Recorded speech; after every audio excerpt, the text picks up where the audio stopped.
Hello, I'm Isaac Hayes III, founder and CEO of Fanbase, and I'm here with a very important message. We are at a turning point in the Black community where we must have equity in the apps we use that scale to billions of dollars. But this time, we own the infrastructure, we own the culture, and we shape the future. And Fanbase is the future. Fanbase combines the free functionality of Instagram, TikTok, and YouTube into an all-in-one platform built for the evolution of social media and monetization. With over 1.4 million users, that's real proof that we are shifting the conversation of tech ownership and equity for creators. So right now, I want you to go to startengine.com/fanbase and invest today. The minimum to invest is $399. That gets you 60 shares of stock in Fanbase at $665 a share. This marks a turning point in Black ownership of social media. If we don't take this opportunity to own social media right now, we will always be customers to our own creations. And that can't go on. So once again, go to startengine.com/fanbase and invest today. We must own the platforms where our voices live, our stories matter, and where our culture drives the world. Thank you.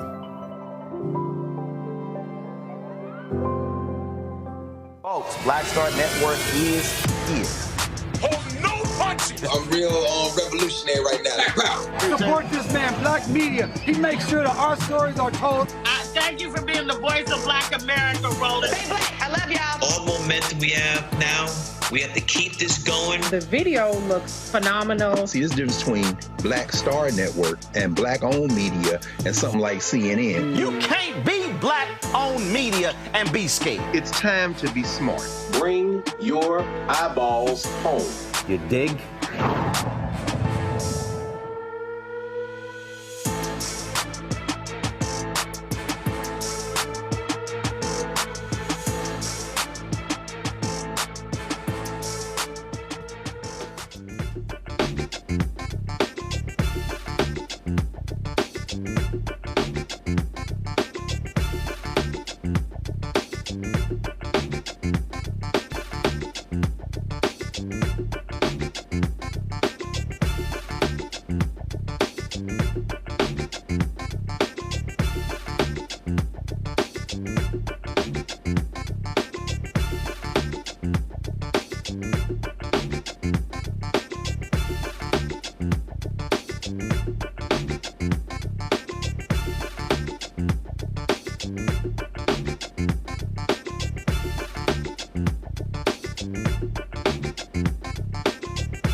Today is Tuesday, October 14, 2025, coming up on Roland Martin Unfiltered, streaming live on the Black Star Network. Racist maggots exposed. Politico obtained thousands of private messages exposing young GOP leaders joking about slavery, racism, rape, gas chambers, using the N-word. No, we're not shocked. But guess what? They are. There's always an election happening in November. Virginia will elect its first ever woman governor. And we'll talk with the Democratic candidate right here on the show. Plus, early voting begins today in Georgia's municipal and special elections, including a closely watched mayoral race in Marietta. We'll talk to one of the candidates. Day 14, the government shutdown and the deadlock in D.C. shows no signs of breaking. Democratic Senator Cory Booker will be here for the first time in 3 years to talk about what the Senate is doing. In our Shop Black Star Network Marketplace, we'll meet the creator of the American-made, gluten-free, non-GMO, MSG-free, vegan-friendly Harmonic Chips. Damn, what does that taste like? Plus, the neo-soul community saddened with the death of D'Angelo at the age of 51. Folks, it is time to bring the funk. I'm Roland Martin Unfiltered on the Black Star Network. Let's go. He's got it. Whatever the miss, he's on it.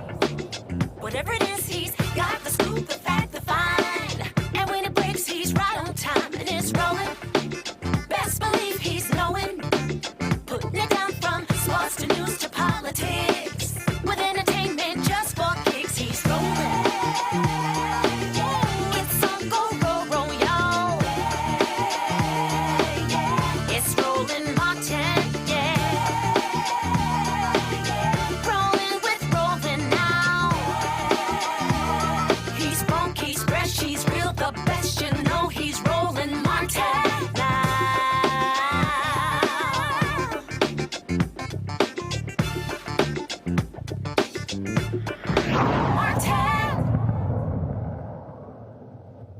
right, folks, welcome to the show. Glad that you are here. Let's get right into this. Politico got their hands on thousands of private messages of these young GOP leaders. It was in this app called Telegram. They were joking about all sorts of different things: gas chambers, slavery, rape, using the N-word, all sorts of stuff. Politico called the headline, "I love Hitler." Leaked messages expose young Republicans' racist chat where they refer to black people as monkeys and the watermelon people, and mused about putting their political opponents in gas chambers. Kansas Young Republicans Vice Chair William Hendricks, former Vice Chair of the New York State Young Republicans Bobby Walker, and Chairman of the Association of New York State Young Republicans Club Peter Giunta were among the Republican leaders named in the report. Giunta reportedly apologized, saying, quote, "I am so sorry to those offended by the insensitive and inexcusable language found within the more than 28,000 messages of a private group chat that I created during my campaign to lead the Young Republicans." The 2,800 pages of chats shared among Young Republicans between January and mid-August, a few of these folks no longer have jobs. Well, guess what, y'all? Here are a few of the leaked messages. Let's go to the first one. Look what it says right here. Everyone that votes no is going to the gas chamber, and everyone that endorsed but then votes for us is going to the gas chamber. When did we start bullying, dude? We have 3 solid people who can probably have them want to jump. If they vote for us, why would they be gas? When do we bring that side out? I'm going to create some of the greatest physiological torture methods known to man. Can we fix we only want true believers. Can we fix the showers? Gas chambers don't fit the Hitler aesthetic. I'm ready to watch people burn now. We got to pretend that we like them. Hey, come on in, take a nice shower and relax. Boom, they're dead. Okay. That's how we do it. Let's see here. Let's go to the next one. Yeah, I had some back and forth with the VC in Michigan. Current chair is a deer in headlights. We have a call Wednesday. Many agree. He did say, "My delegates, I will bring vote. I will vote for the most right-wing person." Great. I love Hitler. Joe, did you look it up yet? Just did. Probably shouldn't have on my work computer. The Spanish came to America and had sex with every single woman. Sex is gay. Sex, it was rape. Epic. Let's go to my panel. Dr. Mustafa Santiago Ali, former senior advisor for environmental justice with the EPA out of D.C. Dr. Larry J. Walker, associate professor, University of Central Florida out of Orlando. Cameron Trimble. I'm getting lots of feedback. Is there like some machine on or something? I don't know what I'm hearing a lot. Cameron Trimble is CEO of Hip Politics Media and former White House senior advisor, also out of D.C. So, whole lot of fun stuff coming from these right-wing young Republicans. Sound just like their Jim Crow grandfathers, Cameron. Yes, we shouldn't be shocked, though. I think Trump has really, and the right wing and GOP has given so much space and place to both racist, fascist, sexist, and so much more. Like they took the governors off, and they're just willing to, like he said in one of those messages, just go for true believers. I think that was such a half-hearted response, and I wouldn't even call it an apology from one of their leaders. But I'm curious to how this moves the needle, or if it just further exposes what a lot of us already feel is that sentiment. I think I'm glad that Politico and that there are still some news outlets doing this type of digging and being able to bring more of this to the light. But it just shouldn't come as a shock. It's probably just more of a confirmation of how a lot of us are already feeling about how they recruit and where they recruit and their sentiments. When we talk about this comment, can we fix the showers, go to my iPad, gas chambers don't fit the Hitler aesthetic, that was Joe Maligno, who previously identified himself as the general counsel for the New York State Young Republicans. According to Politico, it say right here, since Politico began making inquiries, one member of the group chat is no longer employed at their job and another job was rescinded.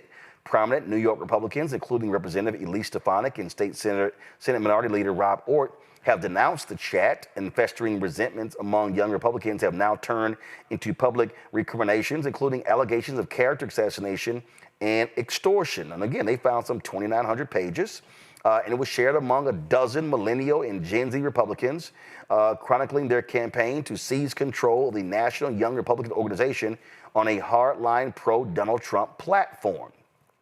Many of the chat members, Larry, already work inside government or party politics, and one serves as a state senator. This is what they say, Larry. Together, the messages reveal a culture where racist, anti-Semitic, and violent rhetoric circulate freely, and where the Trump-era loosening of political norms has made such talk feel less taboo among those positioning themselves as the party's next leaders. Well, that's no shock there. No, none of this is surprising, Roland. And one of the things I want to highlight, we're using the word young Republicans. These are all working adults. As you highlighted, some of those have lost a job. And I read the Political article. You talked about the individual that had the job offer rescinded. The other point is, and I think my colleague made that point really well, this is part of the ecosystem. This is not podcasts where you have a text thread. This is the Republican ecosystem we've seen over the last several years that they've developed, and this racist, sexist rhetoric has continued to grow. Roland, when I worked on the Hill, this kind of stuff was more fringe, right? People said it, but it wasn't like we see it on some of these major platforms, podcasts, and obviously this text thread is just another example of the kind of folks that have grown and developed and lead to this festering disease that we have in the United States for generations as it relates to racism. So none of this is surprising. Those folks should be out, as we've seen from the Political article and some of the responses we've seen from New York State officials, and publicly flogged, because this is racist. And the Republican Party has to deal with the fact that they cultivated this, and then folks like us have to deal with the repercussions. Oh, absolutely. And if you go on here, this is what they say, Mustafa, this is the Political piece. At least one person in the Telegram chat works in the Trump administration. Michael Bartles, who, according to his LinkedIn account, serves as a senior advisor in the Office of General Counsel within the U.S. Small Business Administration. Bartles did not have much to say in the chat, but he didn't offer any pushback against the offensive rhetoric in it either. He declined to comment. A notarized affidavit signed by Bartles and obtained by Politico also sheds light on the intra-party rivalry that led the Restore War Room Telegram chat to be made public. Bartles references Wax as well. This is the person. He wrote that he did not give Politico the chat and that Wax demanded in a phone call he provide the full chat log. When I attempted to resist that demand after providing some of the requested information, Wax threatened my professional standing and raised the possibility of potential legal action related to an alleged breach of a non-disclosure agreement. My position within the New York Young Republican Club was directly threatened. But the reality is, when you look at this chat here, now, of course, they apologize. And, this guy Walker, he apologized and all this sort of stuff. And they said all kinds of, they called folks faggot, retarded. Nigger appeared more than 250. So faggot, retarded, and nigger appeared more than 251 times combined. And they talked about some Indian woman saying, oh, she didn't bathe. Look at this here. In a separate conversation, Giunta shared that his flight to Charleston, South Carolina landed safely. Then he offered some advice for his fellow young Republicans. Quote, if your pilot is a she and she looks 10 shades darker than someone from Sicily, just end it there. Scream the no word. Really? That's who they are. That's who they are. And these are the people. Look at this here. This is the guy Bobby Walker. This is this guy Giunta. Look, the young Republicans. These are the people. Just so everybody says, these are the faces of the future Republican leaders of tomorrow. Nobody is born racist, right? You have to be taught to be racist. There are a number of psychological analyses out there that actually walk us through that. These are the sins, right? These are the sins of their grandfathers and great-grandfathers and fathers and mothers that have now infiltrated these young people. So they've learned this behavior. So if folks actually want any type of change to happen, it's not about ignoring this, right? This is now being ingrained into the next generation of their party, or at least a part of the party. So they have to take responsibility for this. But there is also responsibility when you're a young person and you're growing up. You have responsibility also for your actions. So if these are the types of belief systems that you live by, if these are the types of actions that you're willing to do, then you also have to deal with the repercussions that come from this type of behavior, this type of rhetoric, and also the actions that come out of it, because we know that there are folks in this country who are influenced by many folks who are in the political spectrum. And that means that if somebody goes out and beats somebody, somebody goes out and rapes somebody, if somebody goes out and kills somebody, and you have played a role in influencing that because you dehumanized others, then you have a responsibility for paying for the role that you played in this moment. Yeah, I mean, this is who these folks are. This is another one of them. His name is William Hendricks. This is who he is. Oh, yeah, these are people who think that they should be running the show. That's what you did. Let's pull a photo up of all of them, all 7 of them. These are the folks. I mean, look at them. Oh, boy, yeah. This right here, that's your future Republican Party. That's them right there. That's your future state senators and governors and state reps and members of the House and members of the Senate. These are the people going to be serving in the Trump administration, and just understand how these folks roll. And so you look at the language that they use, and keep in mind what you're looking at here, Cameron, is also remember. You had some avowed racists that was in Trump's first administration who they fired, but they welcomed them back into the fold. They now have jobs as well. And the White House got upset with Politico when they said that Trump's rhetoric caused this. And let's just be real clear. Donald Trump can't escape this. Donald Trump's full embrace of racism and the language that he uses has led for Republicans to say, we're good. Yo, we can say and do whatever the hell we want to because the big man, he does it. So we can do it as well. That's what's going on right now, period.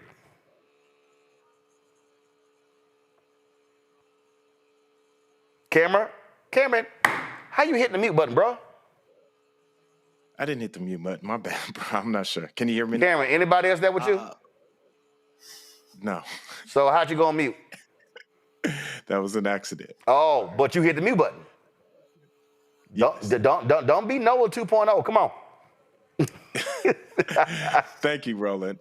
Sorry about that. But in all seriousness, the internet does keep receipts. And I think what a lot of Republicans are making a calculation, I think is a miscalculation, is that because Donald Trump has opened up this new wave of acceptance for just inexplicable behavior, for the bigotry, for homophobia, like I said, so much of the negativity around just culture, along with political culture, he's not going to be in power forever.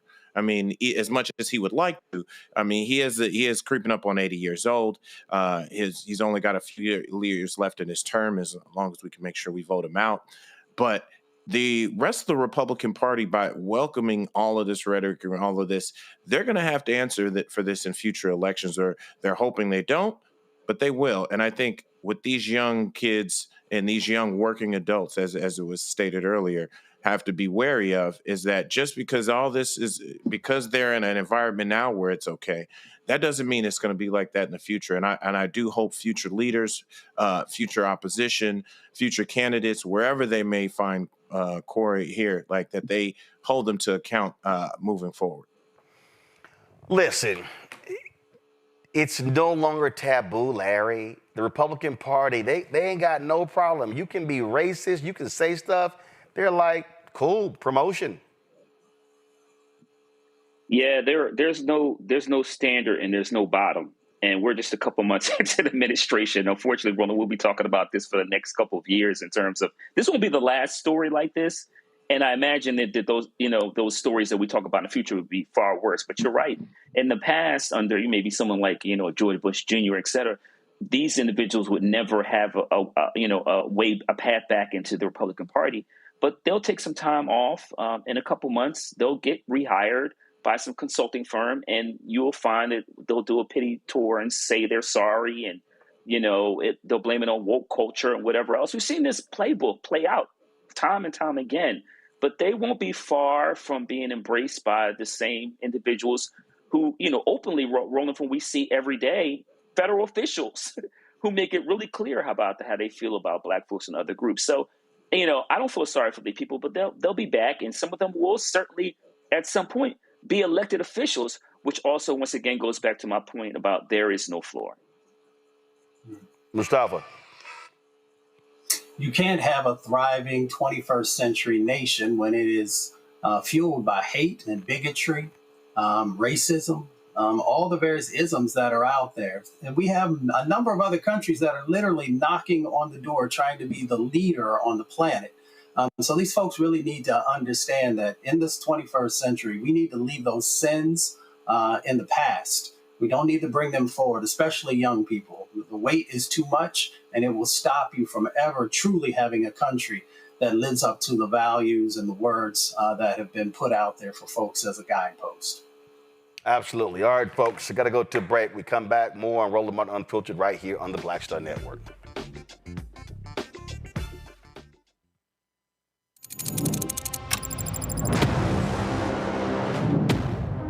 Afro Tech, it's a lot of beauty, a lot of brilliance, a lot of intellect, a lot of innovation.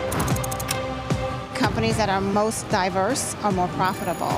We're getting culture, we're getting community, we're getting the best of the best. And not only are we here to greet each other, but we're here to network and to elevate each other.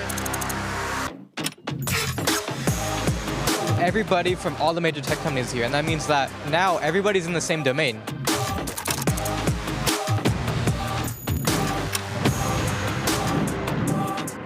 This is the premier event every year. This is really where we could take off. You can go fast by yourself, but we go farther together. This is where you're supposed to be.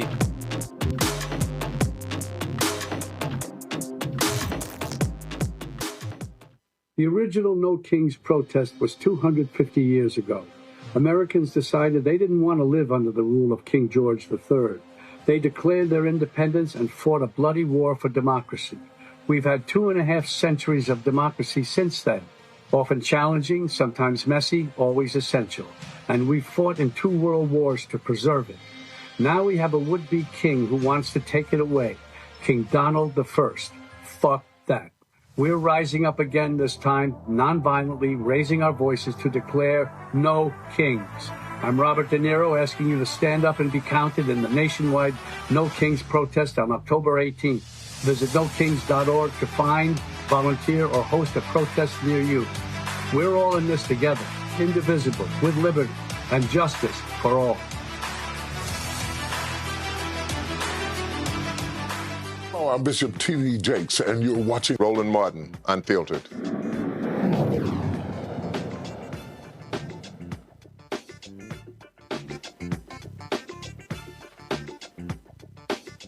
Folks, let's get to our next story, okay?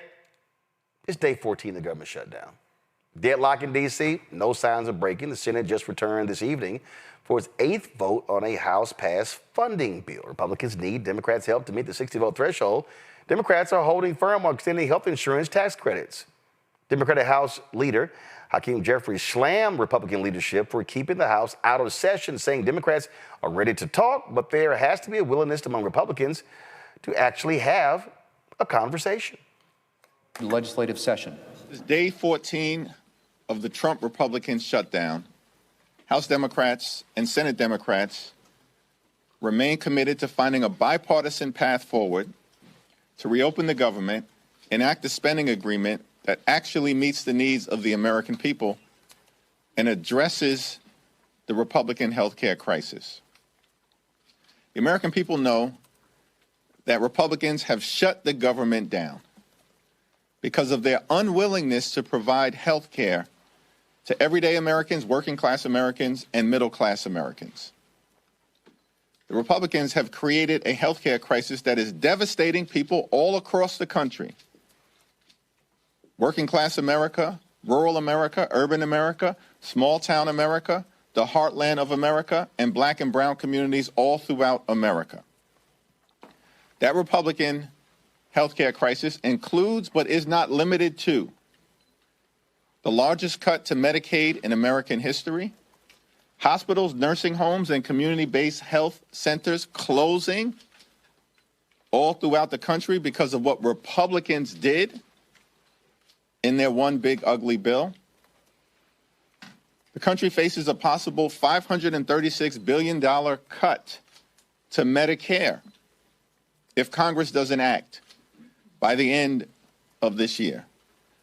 The Republicans continue to refuse to extend the Affordable Care Act tax credits, which is going to result in tens of millions of Americans experiencing dramatically increased premiums, copays, and deductibles. All across the country, including, most significantly, in states that Donald Trump won, and Republicans could care less. House Republicans canceled votes 2 weeks ago, canceled votes last week, canceled votes this week. House Republicans are on vacation, House Democrats are on duty here in Washington, D.C., ready to reopen the government, ready to support our troops and hardworking federal civil servants, and ready to address the Republican health care crisis that is crushing people all across the country in an environment where the cost of living is already too high because of failed Republican policies like the Trump tariffs. We're open to sitting down anytime, any place with anyone in terms of our Republican colleagues, either here at the Capitol, or back in the Oval Office, to have a conversation about finding a bipartisan path forward. But there has to be a willingness amongst Republicans to actually have a conversation. And since the White House meeting over 2 weeks ago, Republicans have gone radio silent. Donald Trump has spent more time on the golf course than talking to Democrats on Capitol Hill. Republicans have been on vacation since September 19th in the House. And in the Senate, the Republican strategy is to do the same exact thing, bring the same failed partisan Republican spending bill to the floor over and over and over again, knowing it's going to go down. Because Democrats have been very clear. We're not going to support a partisan Republican spending bill that continues to gut the health care of the American people.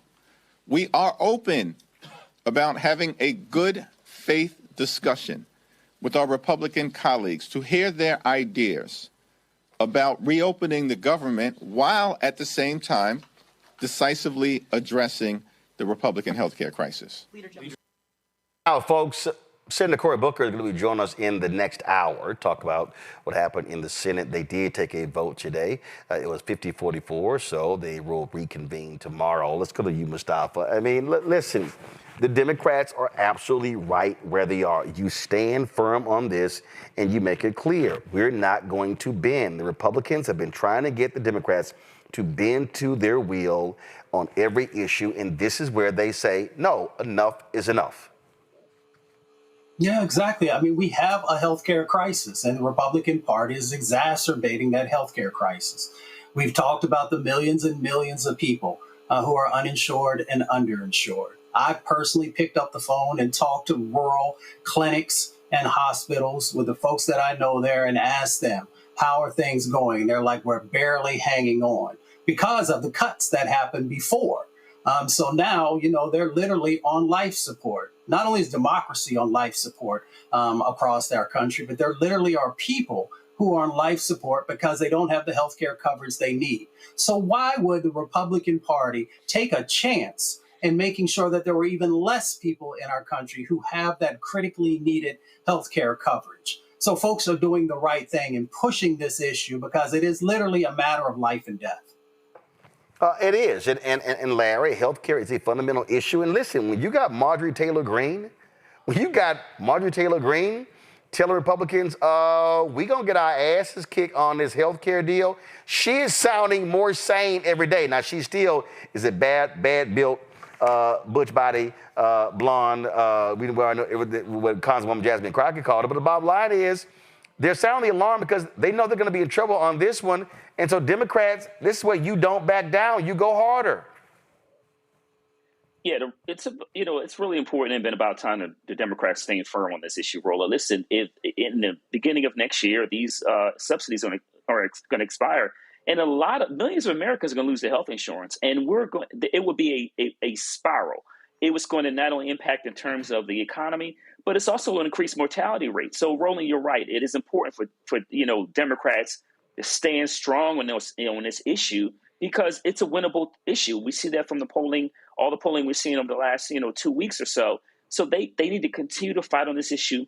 I'm glad Senator Booker is coming on your show, because Democrats need to be on every single platform, especially talking to some of these rural voters who voted the wrong way, and those individuals whose hospitals are going to close, they won't have the health insurance, and once again, the mortality rates are going to rise. Cameron, listen. Donald Trump for 4 years talked about, we're going to replace Obamacare. It's going to be great. It's going to be wonderful. It's going to be amazing. No plan ever existed. Republicans still have offered nothing, and we know they are not going to go for expansion of health care, because they truly are in the pockets of big business, in the pharmaceuticals, in the healthcare industry. Yes, I think the one thing that Democrats need to do, and I'm seeing more and more of this online and on social feeds, but they've got to make sure they're hitting home, is that as they do come to D.C. and to show that they're here and ready to work, that they're still finding opportunities in this time to go back to their local, back to their districts and get on local radio. Make sure they're getting on local TV. Make sure they're talking to local content creators, because they can't trust that the narrative of how this is shaping up day to day as more people get hit hard. This is definitely hitting all across America. My sister is a nurse for the military, and she's like, "Hey, I'm going without a paycheck." I have people in my family and close to me who are in the military, other places, and they're having to either go to work as essential workers without paychecks. So this pain is going to continue to have a ripple effect, but they can't just rely on social media. They can't just rely on one person. This is an opportunity for every member of Congress, every mayor, every person across the Democratic establishment, hell, even every Democratic candidate, to start hitting home and hitting hard in naming individuals who are not voting for this, individuals who are going to be directly responsible for their health care. This isn't a time that they must be ultra aggressive, pedal to the metal on making sure they define this narrative and define this to American people, and don't take for granted that people are just going to blame the Republicans. Absolutely. But again, to me, I really do believe that this is the moment here, Mustafa, where Democrats can turn a corner. They have been, frankly, flailing in the wind for the last 10 months, trying to figure out how to lay a glove on Republicans. This is the moment where you take it now and you get uber aggressive right now. You get uber aggressive, but you also make sure that the American people know that you see them and that you feel them, and that you're standing with them. And how do you do that? You make sure that you talk about Mrs. Ramirez, whose daughter has severe asthma, and when she loses her insurance, how is she going to help to keep her daughter alive? Or you talk about Mr. Johnson, who's actually going through dialysis treatment, and if he doesn't have the insurance, then his life is going to be cut short. Or you talk about Mr. O'Brien, who's actually going through cancer treatment through chemo. These are people that I actually know. So that's the way that you actually put the right authentic spotlight on this, is that you bring forward the names and faces of everyday people who are doing everything in their power to make sure that they're taking care of their family, taking care of their health. And that's what changes the dynamic, because if it's just a theoretical conversation about democracy or about a party that's not doing something right, that's not enough. You got to drive it home. People got to feel it. They got to know that this could be happening to me next week or next month if we don't address these issues in the proper way. That's absolutely right, Larry. And as Bishop William Barber always said, you got to put a face on it. That's what you have to do. And frankly, every House Democrat, every Senate Democrat, they should be sharing stories and videos, photo collages of individuals if in their district. So here's what happens. We played the video yesterday, Congresswoman Jasmine Crockett, and I forgot the number she used, but it was like 70,000 people in my district can lose health care. This is what you do. Put their photos on there. You show it. You show their families. You have to make this thing personal to the public. Yeah, absolutely. And listen, Roland, let's talk about people like Speaker Johnson, who has people, Louisiana has faces an encounter struggle, particularly in his district. He's got thousands of people probably in his district going to lose their health insurance. And so you can easily, like I said, you highlight the voices of people in your district, but also highlight the voices of those who are opposed to to address this issue relating to the expiring of subsidies.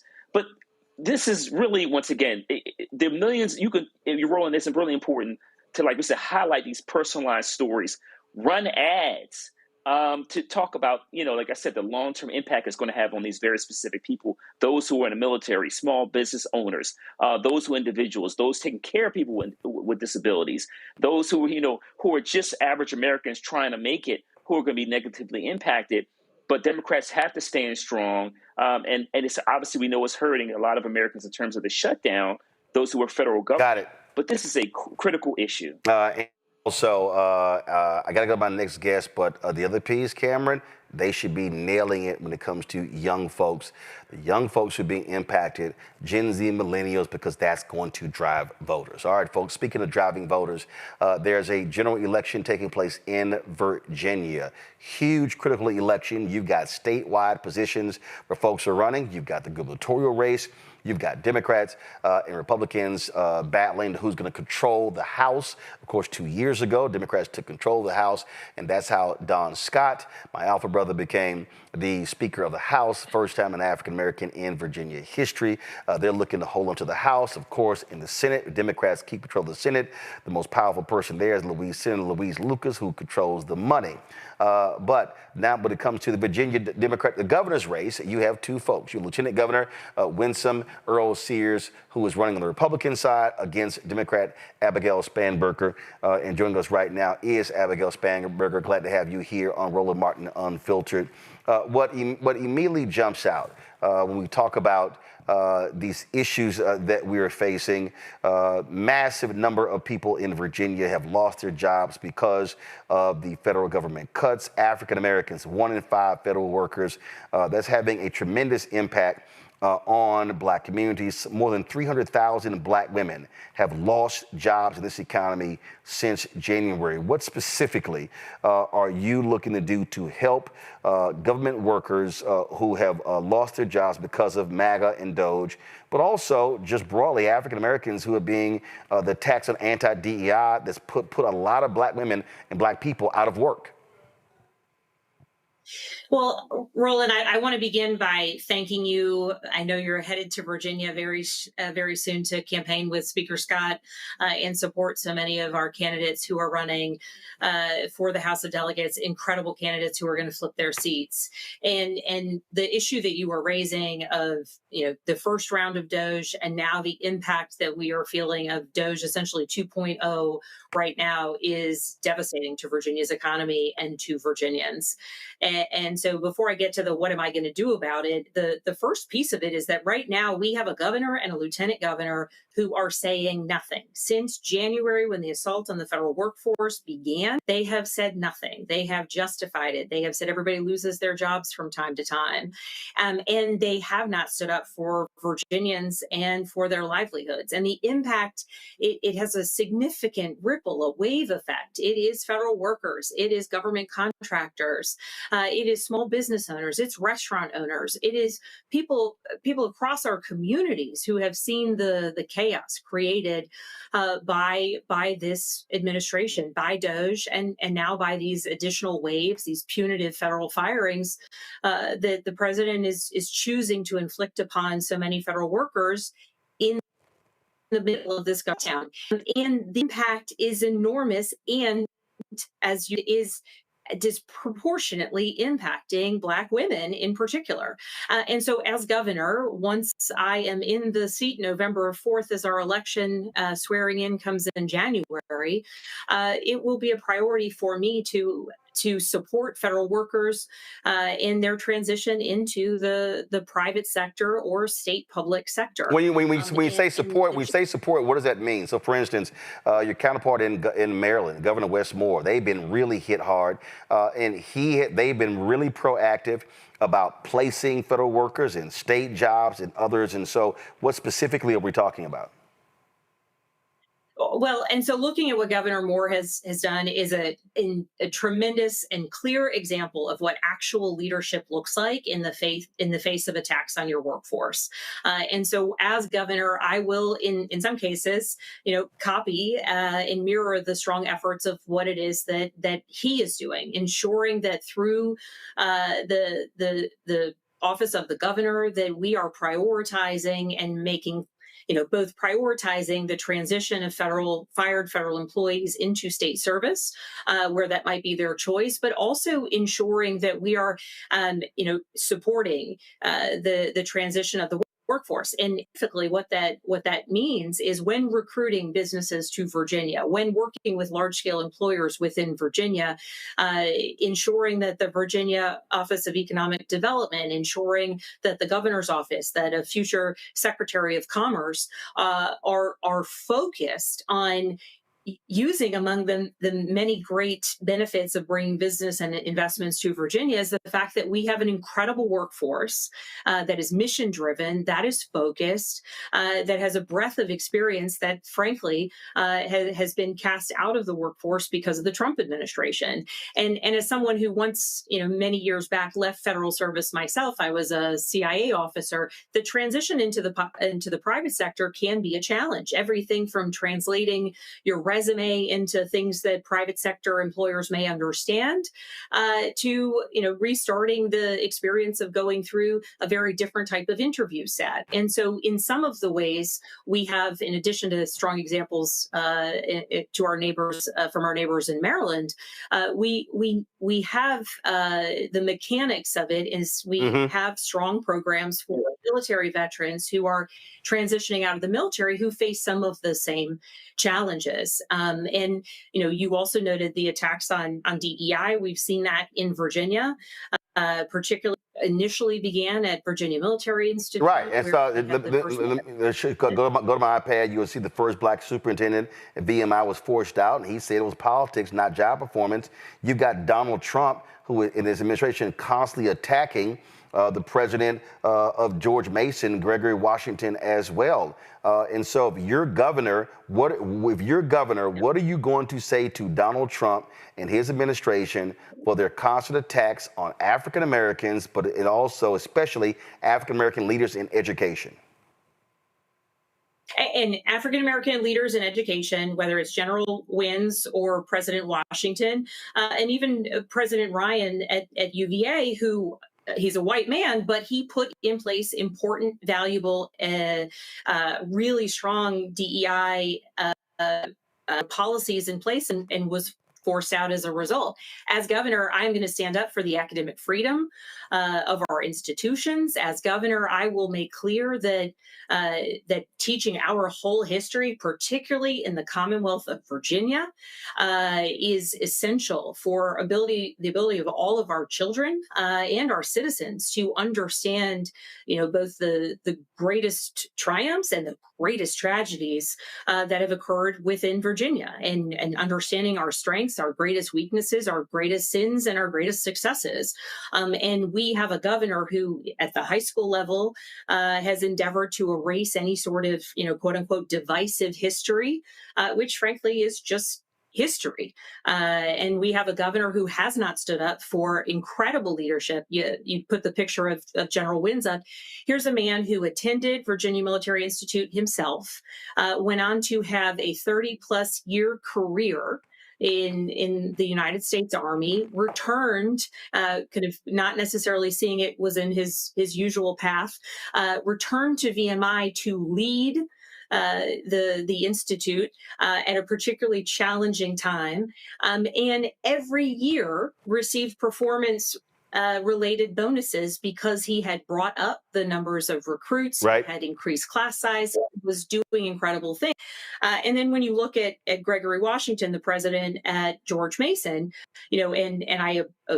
the recognition of how much he has expanded upon and grown that institution is clear, because seeing the attacks coming for him, frankly, in large part in the absence of a governor willing to do it, it was the business community who stood up and made clear that everything that President Washington has done has been to the great success and benefit of the larger kind of economy, right? So here, Virginia region. So here are African American leaders doing the job. They keep talking about merit, but then they're trying to take them out because they're black. I only got about 5 more minutes. I got to ask you this here. You have some robust HBCUs. To your point, we're going to be at Virginia State University on Thursday on the campus there. I did the commencement before. I've been to Norfolk State. I've been to Virginia Union and others.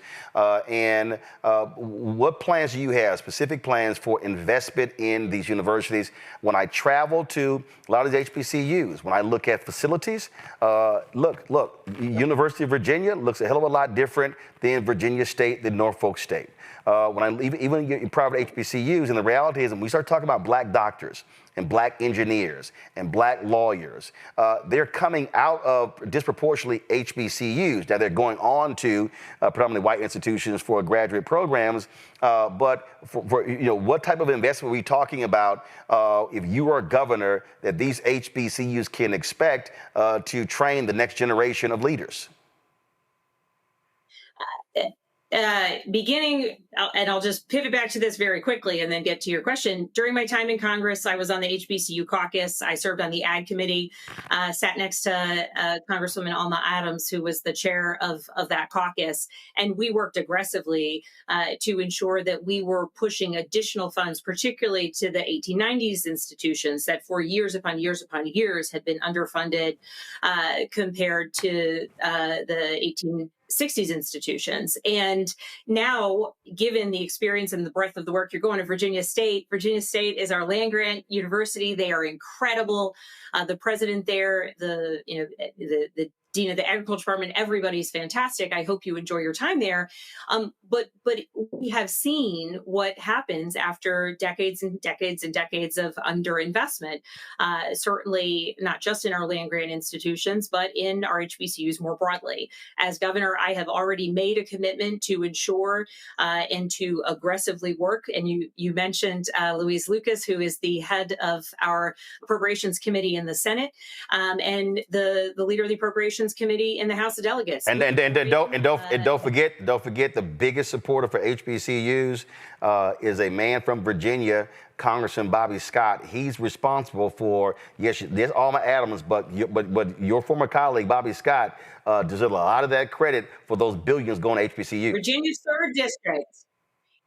Virginia's 3rd, and certainly with Norfolk State and Hampton in his district or in his region, I'm trying to think before and after redistricting, has been an extraordinary advocate. And so I have spent a tremendous amount of time, in addition to my commitments to ensure that we are really meeting the needs and pushing more funding to HBCUs. I was down at Norfolk State in the last month or so talking to some of their board members. And the amazing thing is they continue to grow numbers because it's an incredible school. And people across the country want to come to Virginia because we have 5 HBCUs.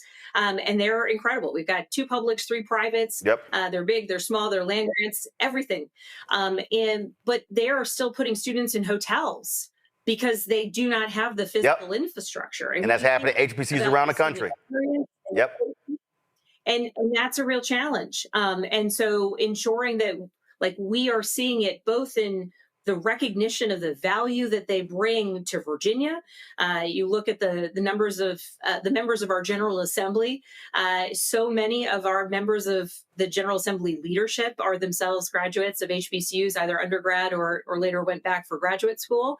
And ensuring that we recognize the value of HBCUs from an educational perspective. But the argument that I will always make to the broader Commonwealth is they're drivers of our economy. People come to Virginia because of our HBCUs. and stay in Virginia and create businesses and grow businesses and, are innovators. And the examples, are just limitless of people who have carried on that journey.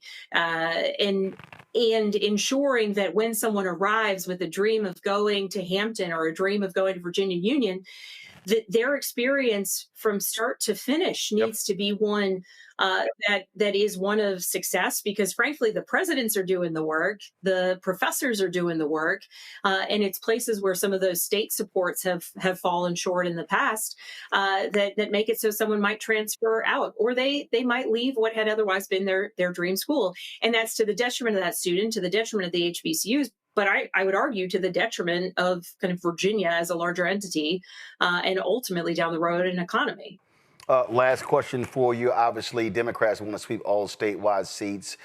You're running for governor. You've got folks running for lieutenant governor. You've got Jay Jones running for attorney general. African American, had him on the show as well. Is this still a unified ticket? Do you still stand with him with all of this, with this text messaging controversy? I'm hearing from black voters out there. They saw how Democrats stood behind Ralph Northam. They saw what happened to Justin Fairfax. And so do state or Virginia Democrats, are you still unified standing with Jay Jones as a unified ticket running in November?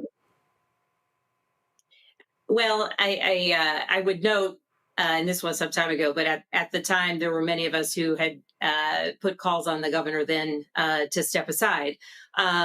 As it relates to the current circumstance with Jay Jones, when the text messages first came out, I had a conversation, a good conversation with Jay, where I spoke very frankly, and he spoke very frankly. And to his credit, he spoke very clearly about these text messages, about the fact that, I think he said that they made him sick to his stomach to go back and read. And for me, I very publicly denounced them. I found them to be, abhorrent, and particularly at a time in this moment where we've seen heightened violent rhetoric, and certainly we have seen politically motivated murders and throughout the summer more recently. It's incredibly important that everyone be very clear-eyed in our denunciation of any violent rhetoric. And again, he has apologized. He has stated that so plainly. Notably, the Republicans who just made this information available held on to it for years and years and years. And so if they had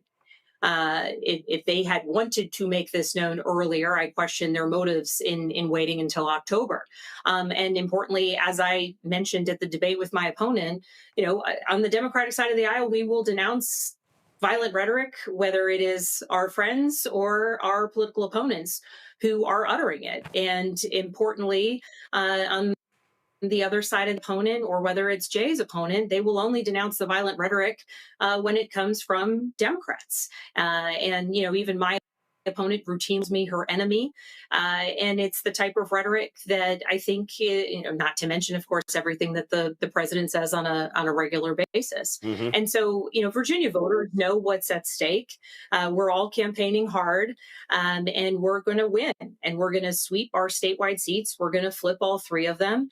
And then we're going to work hard and do the things that we promised to do. And I think there's an earnestness and an importance when we hear someone who, recognizes that they, made a mistake, or they said something they shouldn't have said, or even when taken out of context, that, I think Jay's willingness to take accountability and be very clear-eyed about it, it speaks to his character. And I think that as Virginians are going about making, their decisions about who to vote for, they'll take that into account, and they'll look at who has stood up for them and who has not.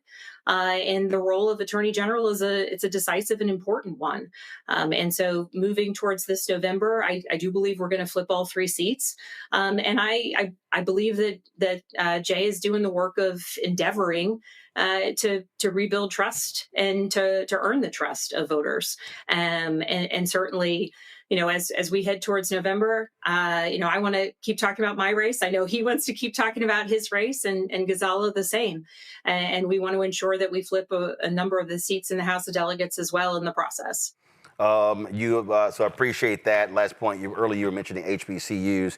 Let's not forget, when the Biden administration came out with their report, they said that there were 16 states where HBCUs were underfunded between 1987 and 2000.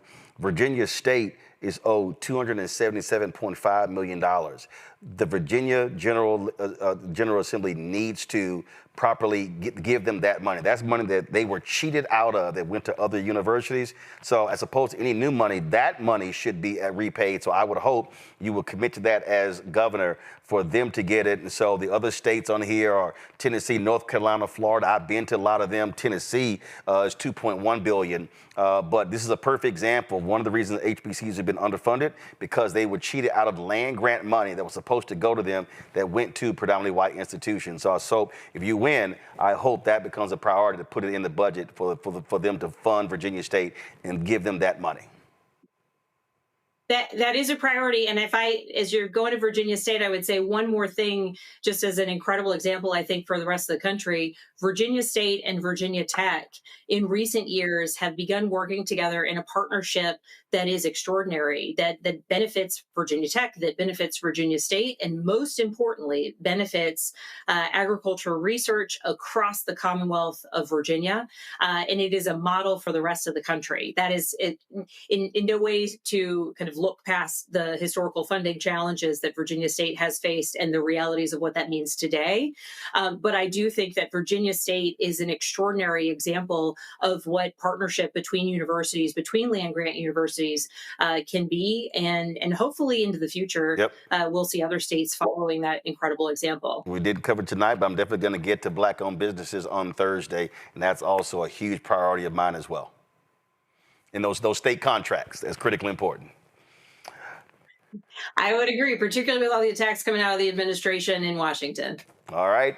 Abigail Spanberger, I appreciate you joining us on the show. Look forward to having you back. Thank you so much. Enjoy your time in Virginia again. Thank you, Roland. All right. Thanks a lot. All right, folks, going to go to a quick break. I'll be right back. Roland Martin Unfiltered on the Black Star Network. Don't forget to support the work that we do. Join our Bring the Funk fan club. Your dollars are critically important for us to be able to continue to do the work that we do. Conversations like that, traveling as we are going to be on Thursday all around the state. So, Cash App, use the Stripe QR code. You see it right here. Also, that's for credit cards. PayPal's R Martin Unfiltered. Venmo's RM Unfiltered. Zelle, Roland at RolandSMartin.com. Roland at RolandMartinUnfiltered.com. Checks and money order. Make it payable to Roland Martin Unfiltered. P.O. Box 57196, Washington, D.C. 2003 7-0196. Back in a moment.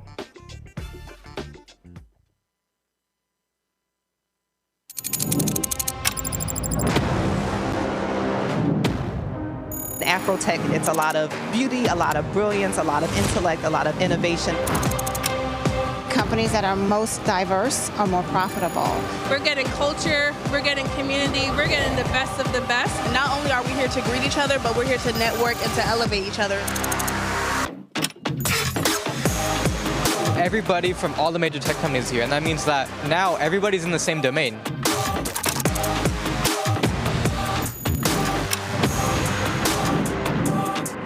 This is the premier event every year. This is really where we could take off. You can go fast by yourself, but we go farther together. This is where you're supposed to be.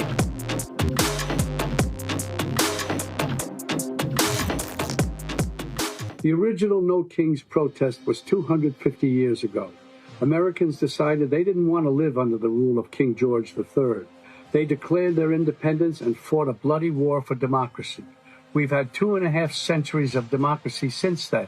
Often challenging, sometimes messy, always essential. And we've fought in 2 world wars to preserve it. Now we have a would-be king who wants to take it away. King Donald I. Fuck that. We're rising up again this time, non-violently, raising our voices to declare no kings. I'm Robert De Niro, asking you to stand up and be counted in the nationwide No Kings protest on October 18th. Visit nokings.org to find, volunteer, or host a protest near you. We're all in this together, indivisible, with liberty and justice for all.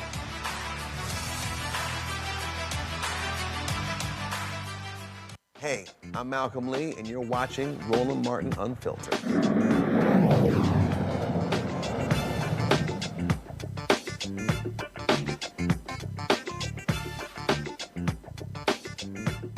Quickly quickly go to my panel. I'm going to start with you, Larry. The question there, again, you got this race going on in Virginia. You heard Abigail Spanberger there. And bottom line is, you know how we do. We don't ask black specific stuff. That's always important. But this is an example where, again, as when it comes to the interest of black voters, our job is to challenge folks and to step up. Because what we are seeing is a massive attack by MAGA on black political leadership. And they want to take folks out all across the country. And we've got to have white politicians, white female politicians, standing up and speaking specifically to the interests of African Americans and not speaking in general terms, especially when they want our vote. Absolutely. You got to hold these folks accountable. And you did that in an interview. You talked about what happened with VMI, but also you mentioned Virginia, obviously, like Maryland. You know, I lived in D.C. for years, DMV for years. There are a lot of black folks who have lost jobs via what's happening in the federal government. Before, what's happened recently with the shutdown, before that, we talked about the hundreds of thousands of black women that lost jobs nationally. So I'm glad you pushed her on that role. And the other thing is, you talked about the importance of HBCUs. Obviously, there's several in the state of Virginia, but she's right. We saw from, the Biden administration a study a couple years ago, but also United Negro College Fund has put out several studies in terms of the economic impact that HBCUs have on each state, particularly Virginia. So they drive the economy. So it's critically important that we close the gap. She mentioned Virginia Tech and VSU. We got to make sure they close that funding gap that has existed for decades to make sure these institutions continue to thrive, educate black students in agriculture and various other, STEM and other fields, and give black students the opportunity to fill important jobs in the United States. When we talk, Cameron, about the future, again, here, we talk about politics. Listen, big business is directly tied to politics. So on the federal level, on the state level, the county level, the city level, it does not matter. And again, we look at how we advance our interest. It's going to be important to ask these questions, and I appreciate Abigail Spanberger answering them. But then when the election is over, it's important for African Americans to press that. When we talk about that $277.5 million, that needs to be a priority. Black Virginians should be saying to leaders in Virginia, and here's the deal, she wins, here's what's going to happen. Senator Louise Lucas is going to control the money in the Senate. You got Speaker Don Scott in the House. You're going to have a Democrat, Abigail Spanberger, in the governor's mansion. Trifecta. And to me, that should be the case. They should be putting that money in the budget. Again, that's $277.5 million. That's not new money. That's old money Virginia State should be getting. And then there should be a robust proposal to upgrade the state's HBCUs public, but also there's work that can be done private as well. Yes, Roland. I know I'm repping Howard today, but I want to give a major shout out to Hampton University because this issue is personal to me. My younger sister is a Hampton graduate and has been living in the Hampton Roads, Hampton, Virginia area. Her and her husband, who's born, and his entire family is from that region. I'm glad you pressed that and quoted that number because this is an opportunity, and this is if the Democrats are able to win that trifecta, this is a masterclass and an opportunity for us to show how we not only get people in office, but hold them accountable to this. And Democrats wonder why there has been such tepid response to some of the party messaging over time. It is because when it seems like you have all the boxes checked and you're able to push through things that core constituencies want, that it needs to happen. But I also would have loved to her to talk more about and want to continue to how she invests in some of these rural areas away from the DC area, away from Northern Virginia. But like I said, having had family and now have an extended family all throughout more rural parts of the state, understanding how many great people are out down there looking for work and looking for industry and that big business to continue to have investments in those communities. I'm interested in making sure she continues to push for that and push for diversity of investment, both for our HBCUs and for some of those rural communities, because there's a lot of black folks out there too. We didn't get into this, Mustafa, but there's something that black folks in Virginia need to be aware of. and that is this here. Virginia has a very unique law when it comes to the restoration of voting rights for people who are formerly incarcerated. And it's a racist pass. Literally, racist white lawmakers said in the early 1900s they were doing this to keep the niggers from voting. It's documented. When Terry McAuliffe was governor, he tried to do an en masse restoration. But the law says there must be individual, you have to do it individually.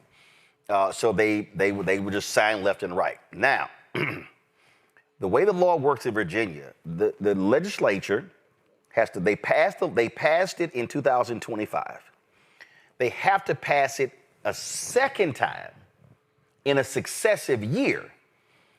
The plan is to do it in 2026. If Spanberger wins, she signs it into law. Then it goes on the ballot in Virginia in November in 2026 that would then allow for people to have their votes restored once they finish serving their time. That is a huge deal, and people need to understand that's also the difference between a Spanberger being governor and a Winsome Earls Sears being, or Sears Earl, whatever her name is, being governor, as to who would support the restoration automatically of people who've already been incarcerated. That's a big deal. It's a big deal, and it also has to be on their platform. So they have to bring it forward. They have to make sure that people understand why it's so incredibly important and how it also leads to all these other issues that are so critical inside of our communities. Because if we can make sure that we have more folks who are voting, right? They're making, of course, they're voting for whomever they feel is the best candidate for them. But then that also helps us to deal with the infant mortality rate, which is 2.5 times higher in Virginia than it is for white infants in Virginia. It also deals with education, not just that we're talking about college just a second ago, but it also gives us an opportunity to make sure that we are doing what's necessary both for public schools and charter schools, and making sure kids are in AP courses and all these other types of things, which helps you to not end up losing your rights because you are incarcerated to begin with. I can go down the list of why this is incredibly important and how it is tied to many of the other issues that are inside of our community, but you have to bring it forward. You have to make sure that folks understand that we can make sure that you are able to reclaim your power, and then you can utilize your power in the way that you see fit. So just so folks know, and this is a story right here, Virginia is the only state that permanently disenfranchises voters with a felony conviction. This constitutional amendment would, again, change that. The current Constitution grants the governor discretion over whose rights to restore. And again, this has been in place since 1902, and it was specifically designed to keep black people from voting.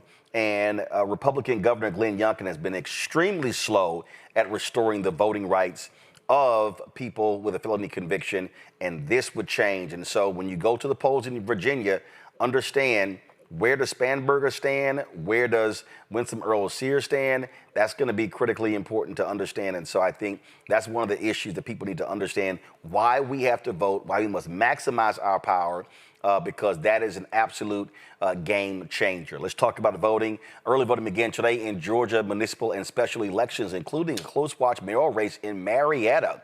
Folks, there's a 54-year age gap between the two candidates.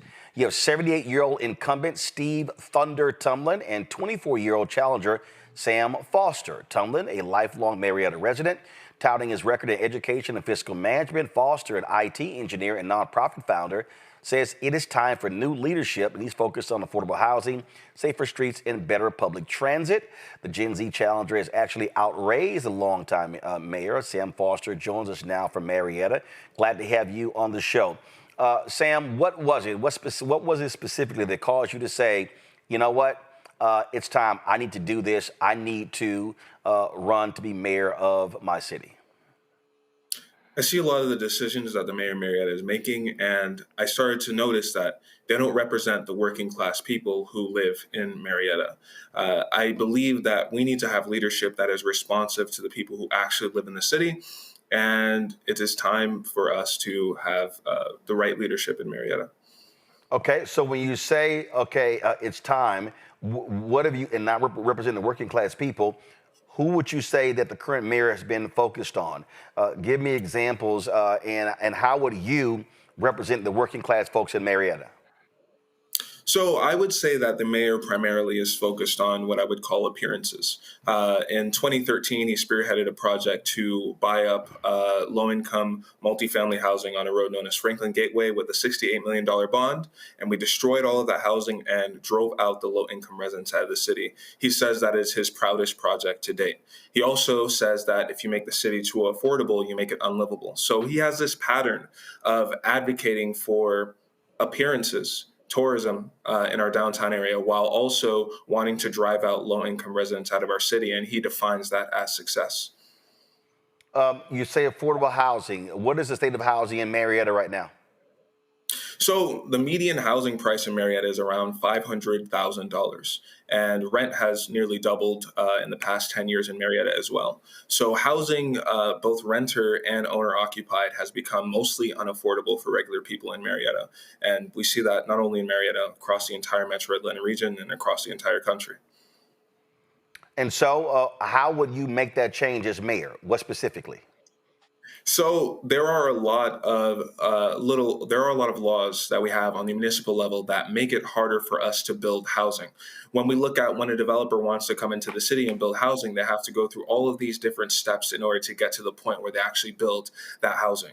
We had somebody come into the city who was wanting to build an apartment building downtown, and the mayor compared that developer to William Sherman, saying that William Sherman didn't damage the square as much as the developer was trying to. So trying to streamline some of those processes is going to make it easier to build housing. And I also want to provide incentives for developers to make a certain amount of units affordable when they build new units.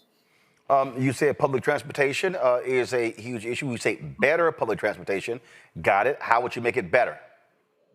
So right now, the reason most people do not take public transit is because it's not practical. It's not feasible. When you think of how you plan your day, nobody wants to look at their watch and plan their day out in 30-minute increments to determine when's the next time I can take the bus. So the main thing I want to do is to improve the service of the bus, making sure that buses on our most used routes are running at least 10 to 15 minutes, making sure that there's shelters at our bus stops, and making sure the buses actually go where people want to be. Wow. All right, let's go to my panel. Questions. Let's see. Cameron, you first.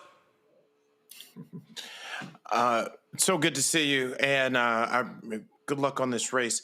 One question I have, as we've seen more and more Gen Z candidates and folks really taking the power into their own hands, what has been something that's been inspiring, again, being so young, relatively young in this race? What's one thing or inspirational story or something that you've seen along this race and along this journey to be mayor of Marietta? I think what really inspires me to keep going, or what has been inspiring, is the conversations that I've had with residents as I've been getting out and knocking doors and talking to different people. There was this one story that really sticks with me where this younger person, I was talking to them and they said, oh, I make about $85,000 at my current job, but I'm working another job because I'm paying off medical debt. And I look at people who are in different parts of the neighborhood, and I'm talking to them and like, oh yeah, I used to live on Franklin Gateway, but I got displaced, and now they live in a worse side of town.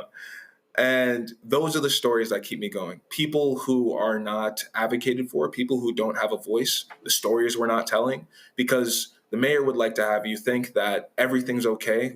He thinks his record is flawless and that he has brought the city into this great state. But we can always do better, and there are people who are still suffering. So that really is what inspires me to keep going and advocating for everyone in Marietta. Larry. Yeah, thanks for coming on the show. One of the challenges with these races, and we talk about on this show, particularly, when we're on the show a lot, is demographics and younger voters. And so you kind of touched on, having conversations. What are you doing regarding your campaign into energizing your young voters who could make a difference in this election?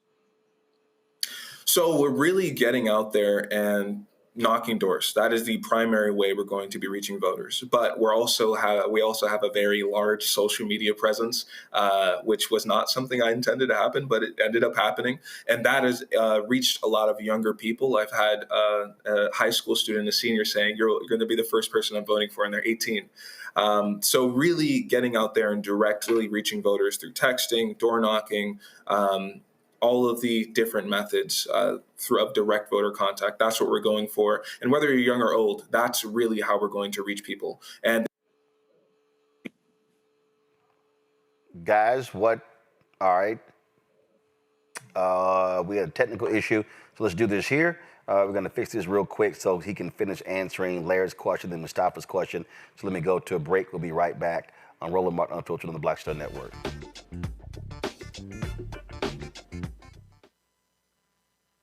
Next on the Black Table with me, Greg Calker. Why the America we live in today is not what the founders intended or what they outlined in the Declaration of Independence and even the Constitution.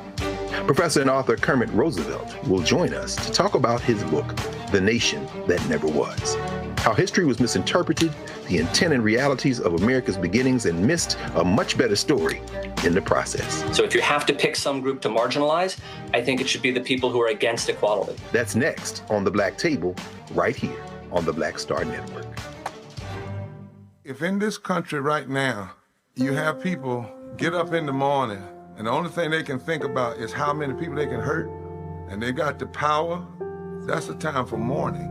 For better or worse, what makes America special, it's that legal system that's supposed to protect minorities from the tyranny of the majority.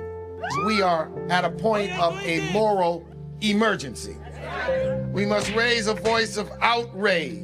We must raise a voice of compassion. And we must raise a voice of unity. We are not in a crisis of party versus party. We are in a crisis of civilization, a human rights crisis, and a crisis of democracy itself. And guess what? You've been chosen to make sure that those that would destroy, those that would hate, don't have the final say, and they don't ultimately win. Hey, I'm Mark Morial, President and CEO of the National Urban League, and I'm watching Roland Martin Unfiltered.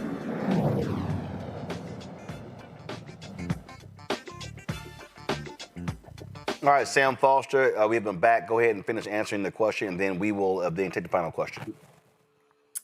I forgot the question. Larry, restate your question.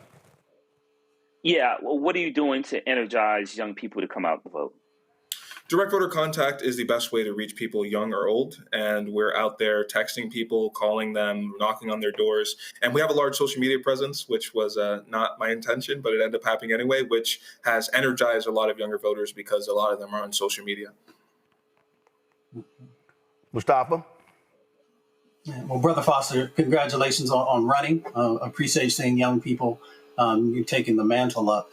Quick question. I have family in Marietta.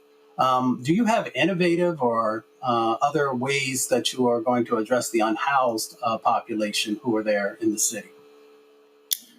So when we look at homelessness, there are two main causes of somebody not having a home.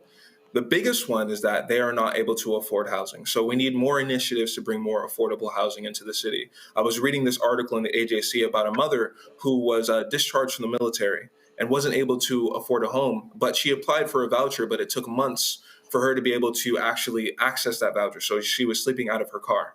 And I look at scenarios like that and I understand that we need more affordable housing. That's number one. And number two, we need to provide more services or work with people who can provide those services.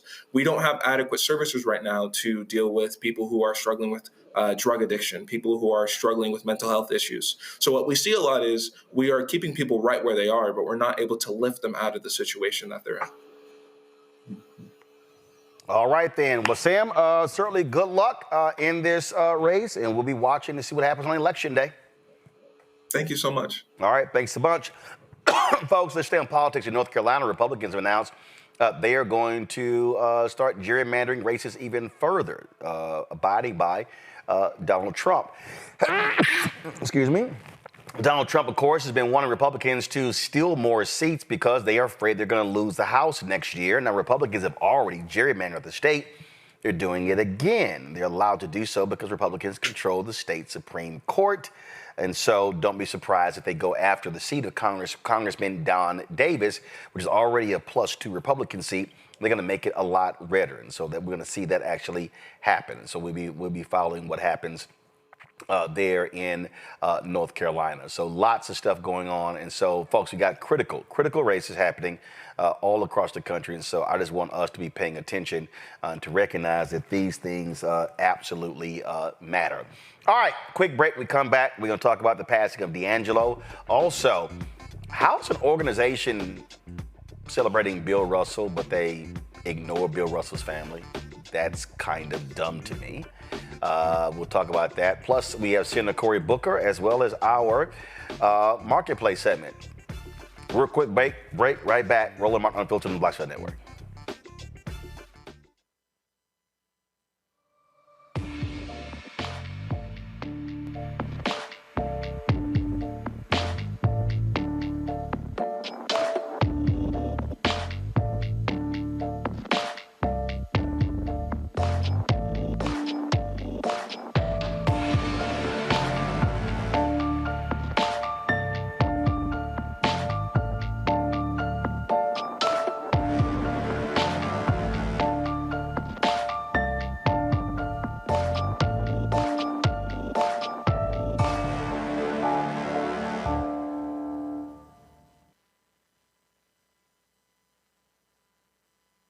Hi, I'm Swing Cash, Basketball Hall of Famer, and you're watching Roland Martin Unfiltered.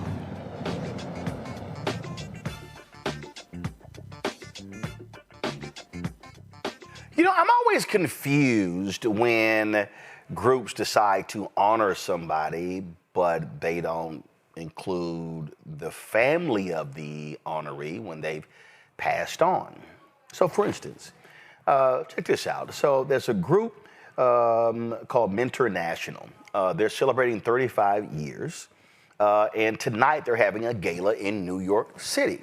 And so this is the press release that they sent out. Mentor celebrates 35 years of relationships, powering opportunities at New York City Gala, honoring Bill Russell, Ray Lewis, and David Shapiro.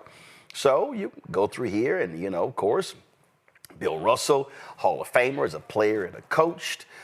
It says that his widow, Janine Russell, will accept the award on his behalf. Okay, I got it. Ray Lewis is an NFL Hall of Famer. You got David Shapiro, CEO of the YMCA of Greater Boston. Okay, but this is where I saw this tweet and it is confusing to me. So it says, Mentor leads, expands, and strengthens the mentoring movement, building capacity to make high-quality relationships accessible to all young people. 35 years ago, Mentor was created to expand opportunities for young people by building a youth mentoring field and movement. Okay, I got it. All right, so you're helping with young people.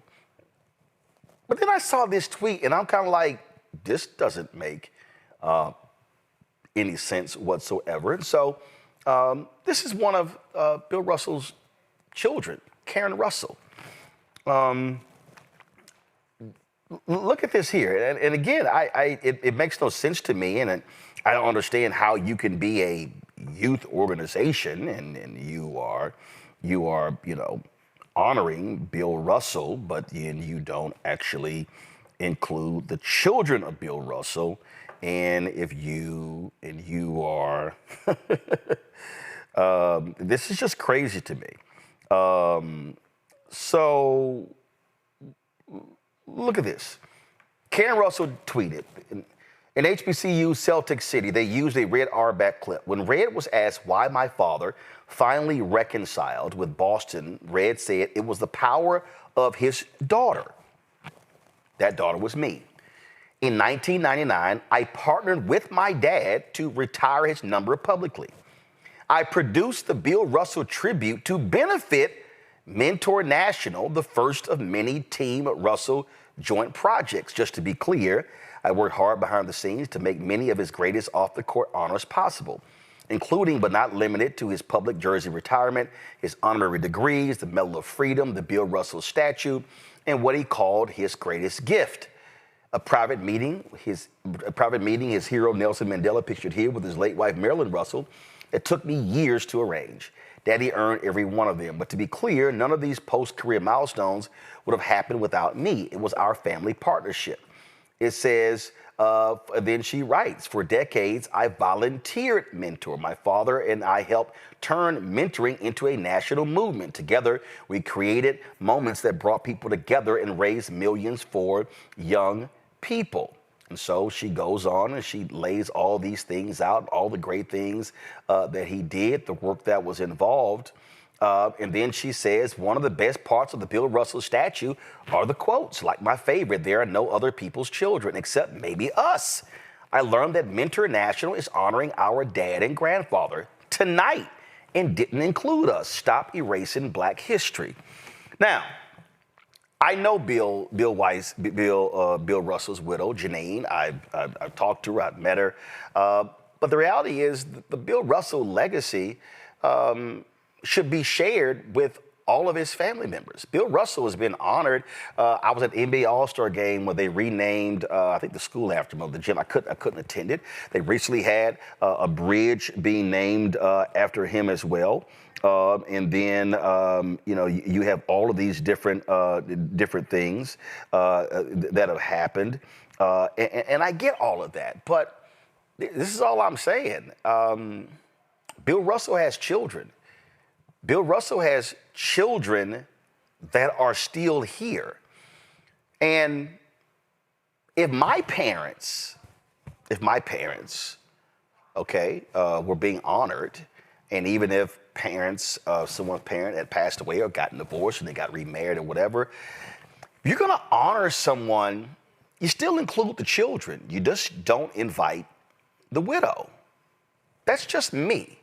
And I would, if I'm Karen Russell, and I saw this tweet, if I'm Karen Russell, I would really be pissed off for an organization that I helped for a very long time would be honoring my dad, and damn, you didn't even call me. She says right now, here's what's so crazy, do the math. She says in here that she put this Bill Russell tribute together in 1999 to benefit this group. They're celebrating 35 years. So this Bill Russell tribute happened 26 years ago.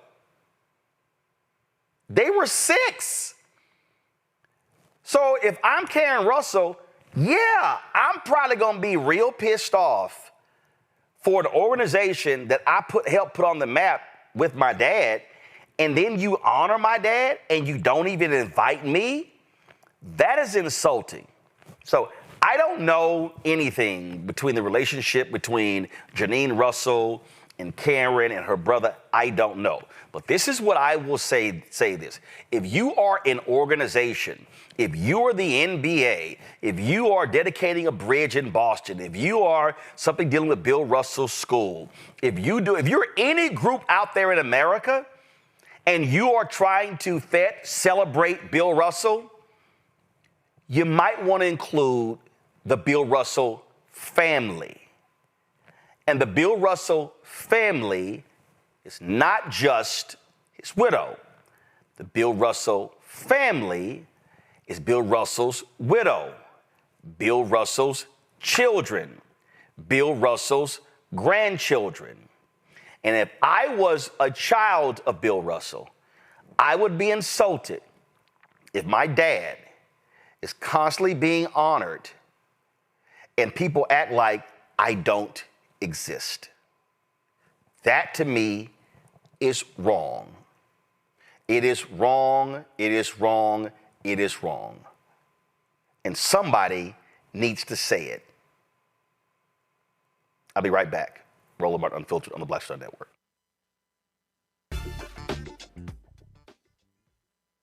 Next on the Black Table with me, Greg Coker.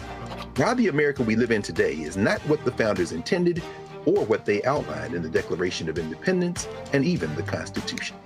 Professor and author Kermit Roosevelt will join us to talk about his book, The Nation That Never Was.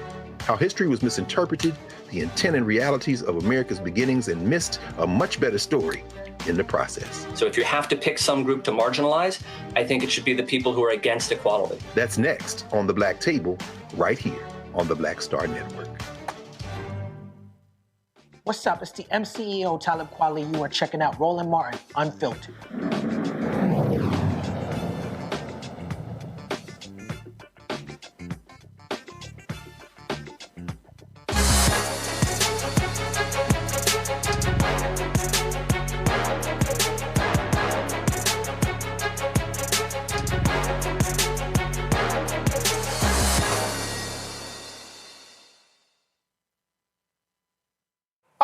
Harmonic Chips wants everyone to experience pure joy in every bite of their all-natural potato chips.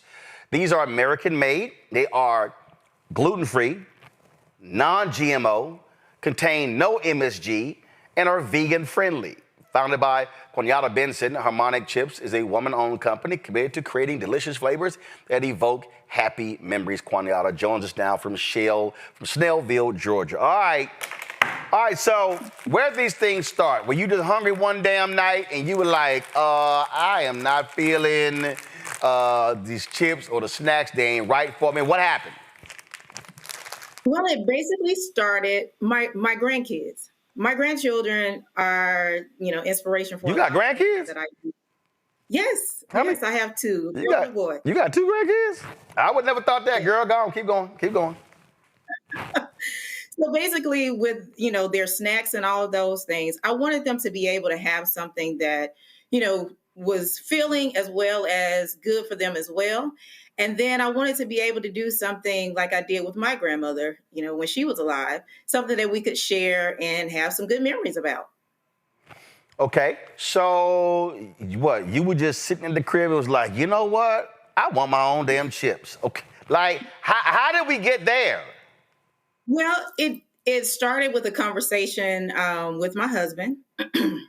And we wanted to provide, something to, just everyday people. You didn't have to, have a whole lot of money, but you wanted something that was good for you and delicious at the same time. So did a little research and learned that, hey, there aren't, any Black-owned potato chip companies, especially for woman-owned. Basically, it's just the big conglomerates or what have you. So I decided that I wanted to, provide something great for a lot of people. And not only just, for the kids or what have you, but you can join in with your friends and make great memories together. All right, so we got honey jalapeno, dill pickle, Lord, don't let my wife see those, and rosemary flavored. Okay, so how did you settle on these three? Okay. So I like spicy foods. My son likes spicy food. Okay. So I wanted to do spicy, but nothing that was going to like burn your taste buds, off. But also have that sweetness to it. So that's how honey jalapeno came about. Gotcha. Now I see right there are four. So which one am I missing? Hold up. I see it over here. Which would be? So I see the purple one. No, I got rosemary, the blue one. All right, so the blue one. Yeah, Mackenzie, you left out a bag of chips. These little people. Okay, so we got sea salt flavored. So we got four right here. And so you said they're American made? Oh yes. Right here in the good old USA. Okay. Questions from the panel. Let's see here. Let's see who's probably a chips fiend on the panel. Probably Cameron. I can't lie. I do love a good bag of chips. I had some right before the show. Very proud of this. I love to support Black-owned businesses, and I can't wait to taste the chips. I guess my question here, marketing. I'm in marketing. I work in a marketing company, and I think the story, just hearing the story as we heard about it from the show and I think is so compelling and could translate to so many different people, especially about your grandmother and that dynamic there.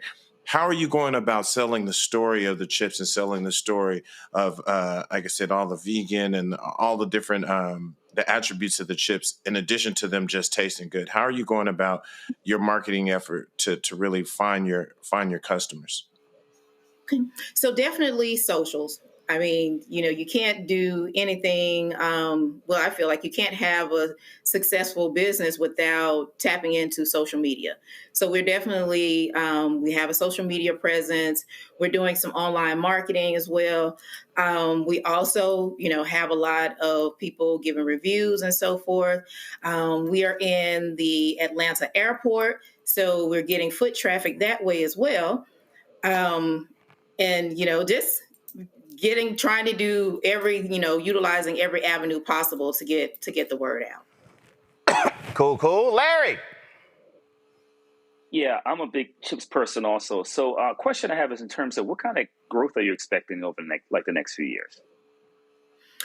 Well, the growth expected is to be in at least 2 big box, retail markets or what have you, as well as some of, your convenience stores and so forth. So right now like I said, we're in the Atlanta airport. We sell through our online store and things of that nature. We have partnered with a few wineries, a couple of coffee shops. So we're, looking to definitely expand that footprint.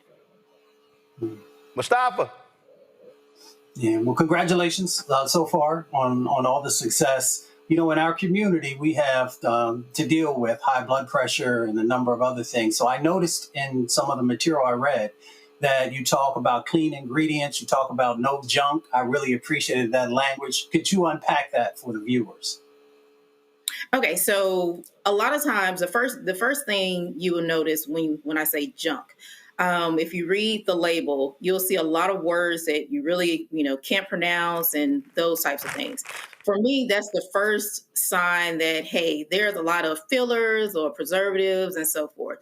But with my chips, pretty much everything you've heard of. The only thing that we add in it is, what is it? I can't think of the name of it right now, but it's to prevent the spices from clumping, which Dextrin, isn't anything. I see on the dill pickle, it says maltodextrin, sea salt flakes, garlic, powdered vinegar, sugar, onion, mustard seed oil, mustard seed, dill, citric acid, silicon dioxide, oil of dill weed. That's the under dill pickle. Go ahead. Yes, sir.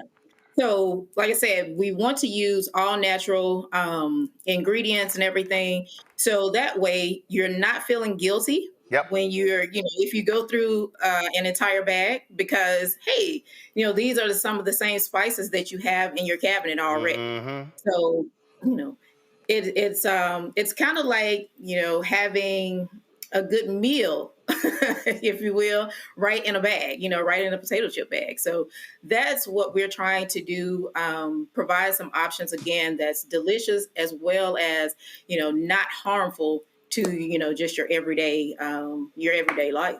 All right, y'all, we got Harmonic Chips. We've got, again, rosemary flavored, honey jalapeno, dill pickle, and of course, Mackenzie left out sea salt. So these are the 4 chips right here. Go to shopblackstarnetwork.com, shopblackstarnetwork.com for these black-owned chips. Y'all can check them out.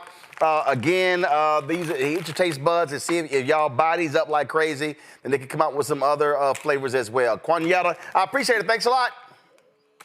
Well, thank you so much for having me. Not a problem. All right, then. Folks, real quick break. We come back. Senator Cory Booker joins us right here. Roland Martin Unfiltered on the Black Star Network. Support the work that we do. Join our Breeder Funk fan club. Your support is critically important, y'all. Ain't nobody else featuring black-owned businesses the way we do every single week on this show in our Marketplace segment. This is how we recirculate the black dollar in our community. So if y'all want to contribute to the efforts that we do, what you need to do is go to you want to contribute via Cash App, use the Stripe QR code. You see it right here. Credit cards as well. PayPal's R Martin Unfiltered, Venmo's RM Unfiltered, Zelle, Roland at RolandSMartin.com, Roland at RolandMartinUnfiltered.com. Checks and money ordered. Make it payable to Roland Martin Unfiltered, P.O. Box 57196, Washington, D.C. 20037 7-0196. Folks, we're going to play the Afro Tech commercial next. We come right back. Senator Cory Booker, who had the nerve to come on my show without a pocket square. I'll deal with that in a moment.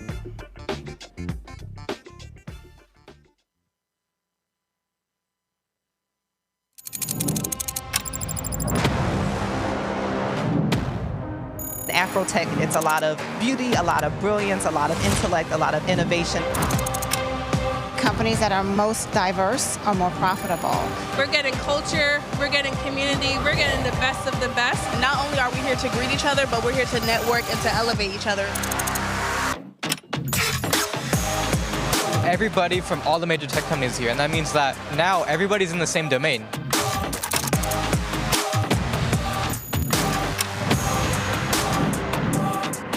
This is the premier event every year. This is really where we could take off. You can go fast by yourself, but we go farther together. This is where you're supposed to be.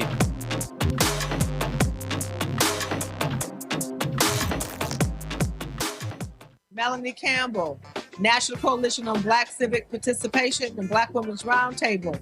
And we are watching Roland Martin Unfiltered all day, every day, 24/7. Spread the word.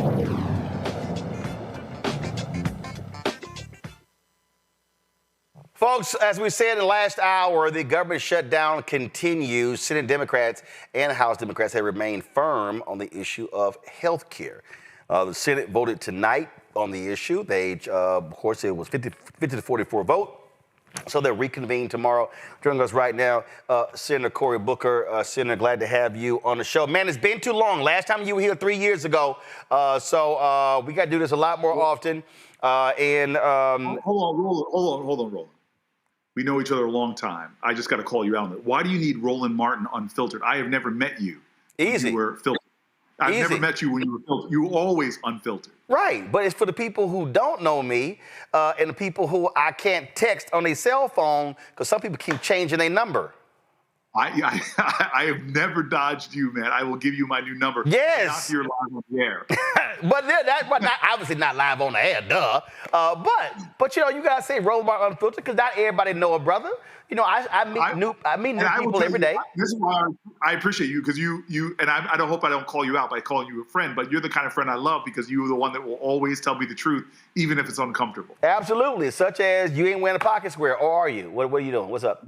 I am not wearing a pocket square, yes, sir. I'll explain that to y'all later. I just want everybody on this show to know I'm feeling kind of like important. I'm being hustled into the national convention, the Democratic National Convention. There's tons of people on the floor, and suddenly I get this yell from Roland. Yeah, the whole place quiets, and hears you call me out saying that I did not come correct. I don't look ready for the stage. Everybody cracked up. I felt like, how could my brother do that to me? You could whisper things like that. No, I'm trying to help a brother out because you were looking bland. I remember this. You called me out because my shoes did not match my suit. That's what you called me. Yes, I did. Yes, see, again, brothers helping brothers. All right, let's get right into it. Let's talk about this shutdown. This is, I'll say this here. You could disagree. That's fine. I think the last 10 months, Democrats have been flailing in the wind, trying to figure out how to properly punch back and connect with the American people against Republicans.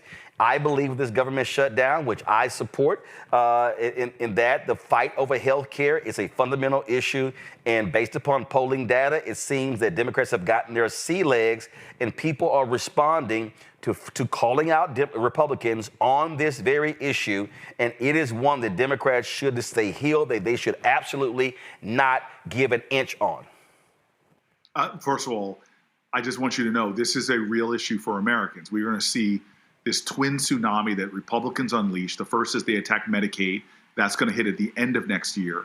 And now they're gutting the Affordable Care Act, which was part of their 2025 plan.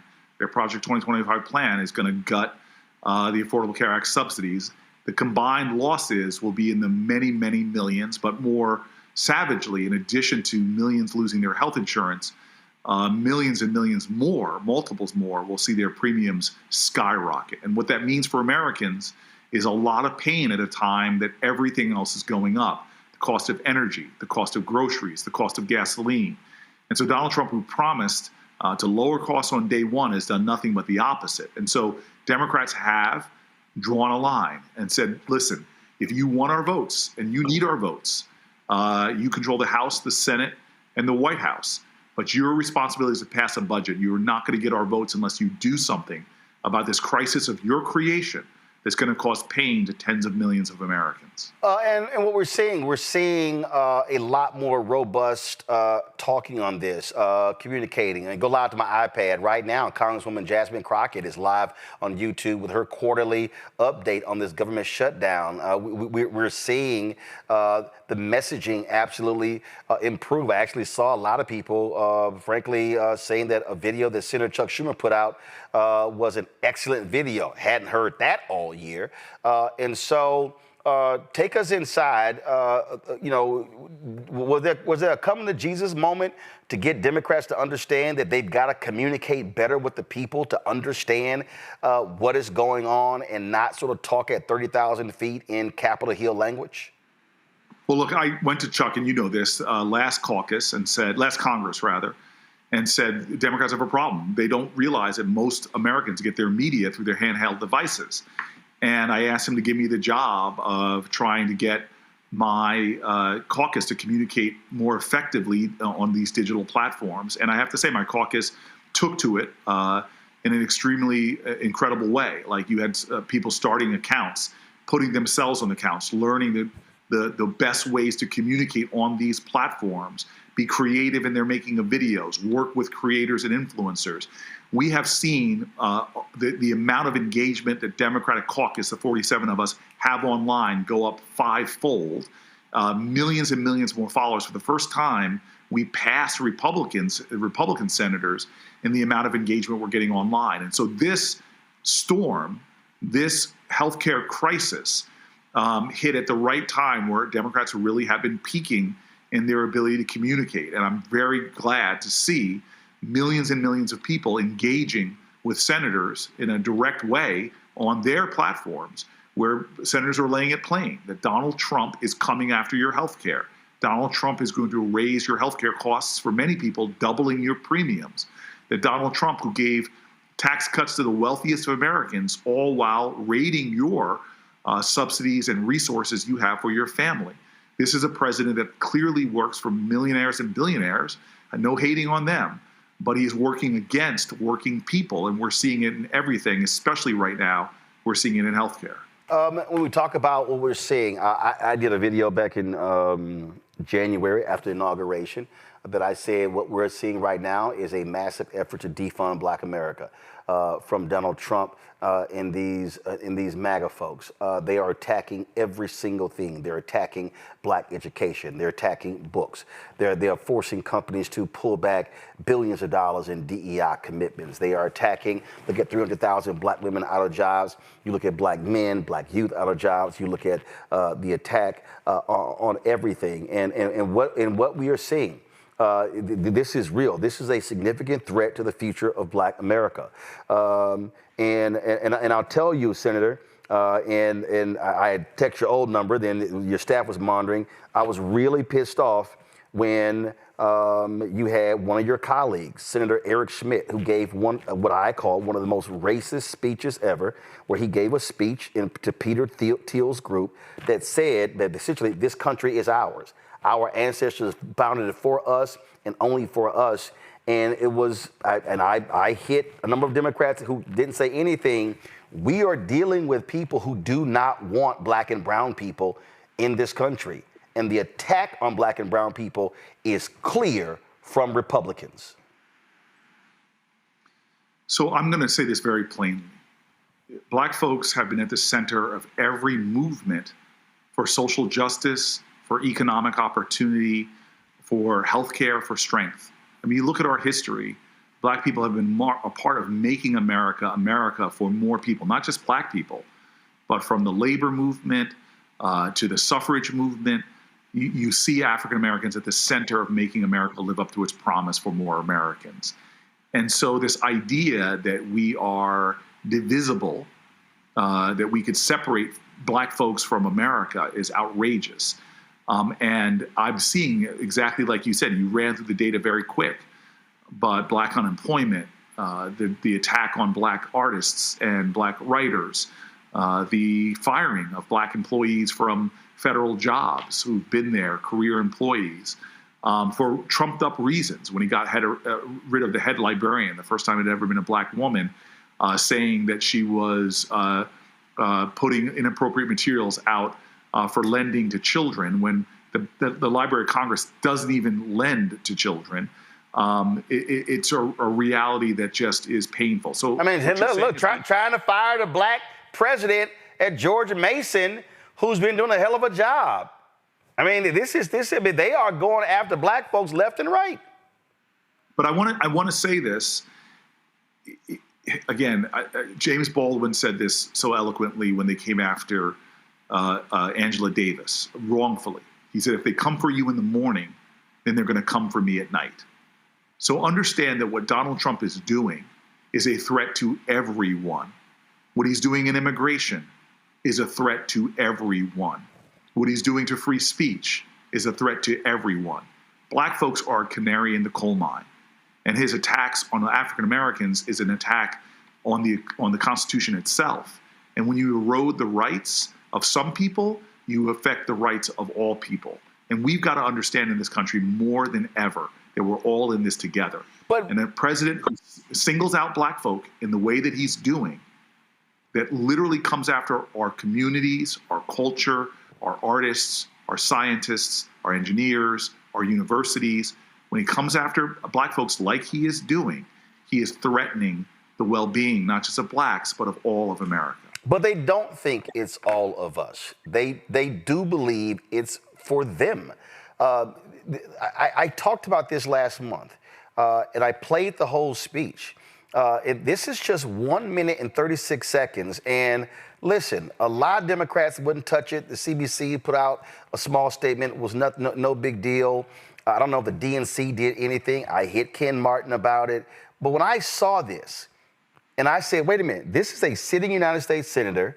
They just gerrymandered Emmanuel Cleaver's seat in Missouri. And this is a man who sits in the same chamber with you, who said this in 2025, just last month. Roll it. The Continental Army soldiers dying of frostbite at Valley Forge. The Pilgrims struggling to survive in the hard winter soil of Plymouth. The pioneers striking out from Missouri for the wild and dangerous frontier. The outnumbered Kentucky settlers repelling wave after wave of Indian war band attacks from beyond the stockade walls. All of them will be astonished to hear that they were only fighting for a proposition. They believed they were fighting for a nation, a homeland for themselves and their descendants. They fought, they bled, they struggled, they died for us. They built this country for us. America, in all its glory, is their gift to us, handed down across the generations. It belongs to us. It's our birthright. It's our heritage, our destiny. If America is everything and everyone, then it is nothing and no one at all. Senator, he said for us. He is not talking about you and I. Yeah, but what about this is surprising to you? No, it's not surprising to me at all. I wrote the book called White Fear. It's not surprising. My problem is, did any Democrat go to him and say, who the hell were you talking about? Was he challenged? Yeah, look, from Mitch McConnell to Ted Cruz, I sit in committee hearings. I watched Ketanji Brown Jackson get attacked in ways that were callous, cruel, and frankly, deeply bigoted. I find things that my colleagues say often incendiary and in many ways trying to get a response. So let me tell you what my focus is. First of all, one of the best issues for well-being to all your listeners is to realize you do not have to attend every argument you're invited to. I want to be clear to you right now, because Donald Trump is the chief of this, trying to bait us into debates and arguments over his incendiary, outrageous stuff. All that's distracting us from the deeper fight that's going on right now is that I've got hundreds and hundreds of thousands of people in my state, including African Americans, that have their health care under threat. And so these are the fights that I'm focused on right now. And it doesn't mean that I don't step out and condemn what people say, and I have done that on many things. But I'm telling you right now, and in fact, I don't have to tell you because you reported on it, that part of their strategy is to overwhelm us, to give us so much stuff that we spend all of our time reacting and not being proactive. My focus right now is the fight to keep the health care of millions of Americans, and in particular, the hundreds of thousands of people in New Jersey who are going to lose their health care. I have three panelists. I want a question from each one of them. Your folks told us we had 20 minutes. And so they're giving us a 2-minute. I'm not sure why, because that's not how my clock is looking. So if I can get those questions, I would greatly appreciate it. I can come in there in studio. Where are you recording this? No, I'm live on my show. My studio. I'm at 16th and K. Matter of fact, you should come to see this black-owned. Look, there's no other studio like this. The color, trust me, there's nothing like. Turn the camera around. Since he ain't been here, come on, turn the camera around. Look at this. I want to see the whole thing. Look at this. You got Harry Belafonte, Ida B. Turn the lights up. Turn the lights up so he can see. You got Ida B. Wells. Look at the artwork. Harry Belafonte, James Baldwin. Man, forget MSNBC, CNN, Fox News. It don't get any blacker than this. Look, I got Obama on the wall over there. I got MLK on the wall. We've got everybody in here. So this is what I want to say. This is what I want to say for your listeners, because I appreciate this about you. It is not just the symbols that you put up. It's the substance you bring, even when nobody is watching. There's been a number of times that you've come into a room. You and I have been in the same room on opposite sides of the table. You're with the journalists. I'm with the senators. And the same person you are on TV, fighting for African Americans, fighting for the issues our people care about, even behind closed doors. So anybody could put posters of Malcolm X on their walls, and Lord knows a lot of people do. But when nobody's looking, they're not standing up and fighting like you do for folks. So I just want you to know that's why I will always respect you, always heed your call, even though you lost my number. I ain't lose your number. You changed your number. We ain't gonna go here. Even though you called me out, even though back then I was single too, you were calling me out. I know you engaged. I'll have a conversation with her later. But let me. I gotta get my questions in. Mustafa, please. What's your question for Senator Cory Booker? Okay. Well, Senator Booker, it's good to see you. We travel a lot of roads. It's great to see you, man. It's great. And you put the pocket in square. I'm going to just tell you, you're being a little bit of a brown nose to the host. No. He's an alpha. He's a fellow alpha. It's a smart man. Senator Booker, it's good to see you. We've been. I'll ask you a question on one condition, man. When my book comes out in a few months, you'll put me up at least for one shot and all that, and those incredible books by Black authors you got up. Oh, without a doubt, that's not a problem. Okay, all right. So we've been a lot of places together. Can you in this moment, there's all these impacts that are happening to our community. Can you talk a little bit about what your North Star looks like for Black folks? I know you embrace everyone in the country, but we're talking about Black folks. No, but I'm the only senator, to my knowledge, that lives in a Black community, in a majority Black city. You talk about your room. I keep this map up right there above the continent of Africa because I'm on the subcommittee. But above that is the Central Ward of Newark, New Jersey, the first people to ever elect me. And I don't forget the people that first put me into public service in the position I am right now. So this is my North Star. For African Americans right now, to live in a country where every African American child has access to great health care, every African American family has access to great health care, where every African American family who works hard doesn't find themselves with constant gnawing economic insecurity because their paychecks don't go far enough, where they can actually afford rent, where the harder they work and the more they apply their genius, the more rewards they get. They don't find themselves in poverty traps, where the educational system serves their genius and gives generation after generation chances to make out of themselves what their ancestors dream of. And then finally, you and I know this, is where part of that vision of health and well-being includes healthy food, access to nutritious food, free of environmental toxins, where a child doesn't have their entire future upended because they live in a nation that is toxic, or a community or a neighborhood that's toxic. Toxic air, toxic soil, toxic food. Larry.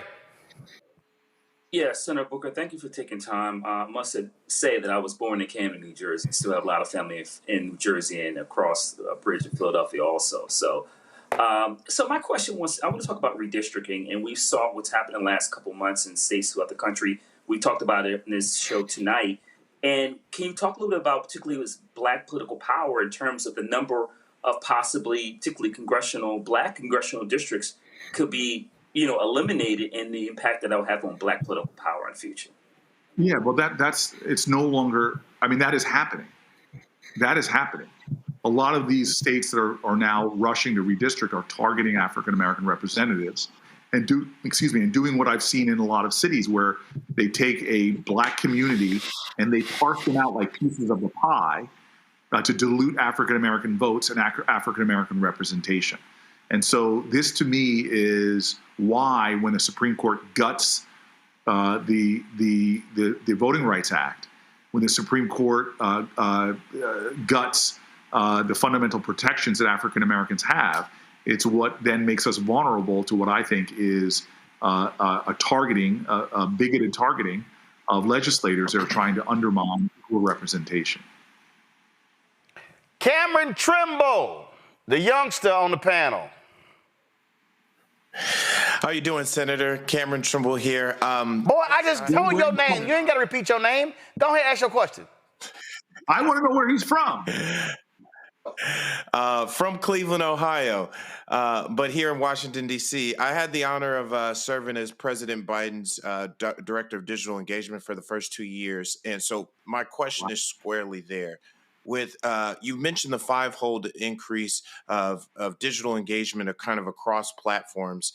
But as we see the landscape of digital, especially social media, changing with TikTok and what we don't know is going to happen there. Obviously, all the bots and how so many different things on our side have been either shadow banned or suppressed. Have you really spearheaded or doing planning with you and your colleagues across the party, not just in the Senate, how we can look to fight back against that in these upcoming elections? Because we can't take for granted just because we can accumulate followers and we can accumulate interest now that the algorithms in the playing field which is rapidly evolving. Like what efforts are you seeing? Because I think so much is going to be won and lost on the digital landscape across the board. Yeah, you're right, and it's very terrifying what can happen because the landscape is changing so quickly. With AI, the sophistication of bots and the sophistication of algorithm influence is really growing. So I will say I'm having a lot of conversations both on the official side as an elected leader that should be doing everything we can to try to protect our communications and speech from malign influence or these platforms finding ways to unfairly choke certain content, shadow ban, as you said, and more. But I'm also thinking about this on the political side of how do you run elections in this new environment, because just the Obama era, all the innovations that were thought the Democrats were seen then to be on the cutting edge, well, we're well behind the game right now as a party and have a lot of catch up to do. And so I am doing a lot of meetings with people that are with the party that are investing in this space and trying to not only play good defense versus bot farms and all these other things that are undermining these platforms and our influence and our voices, but start to play offense as well so that we can get our messaging out there and seen by wider and broader audiences. And I will tell you this, bringing this back full circle to Roland, is we who many of us live as African Americans in the culture on certain platforms and engaging. It started back in the old days with Black Twitter, but now it's evolved in a much bigger way.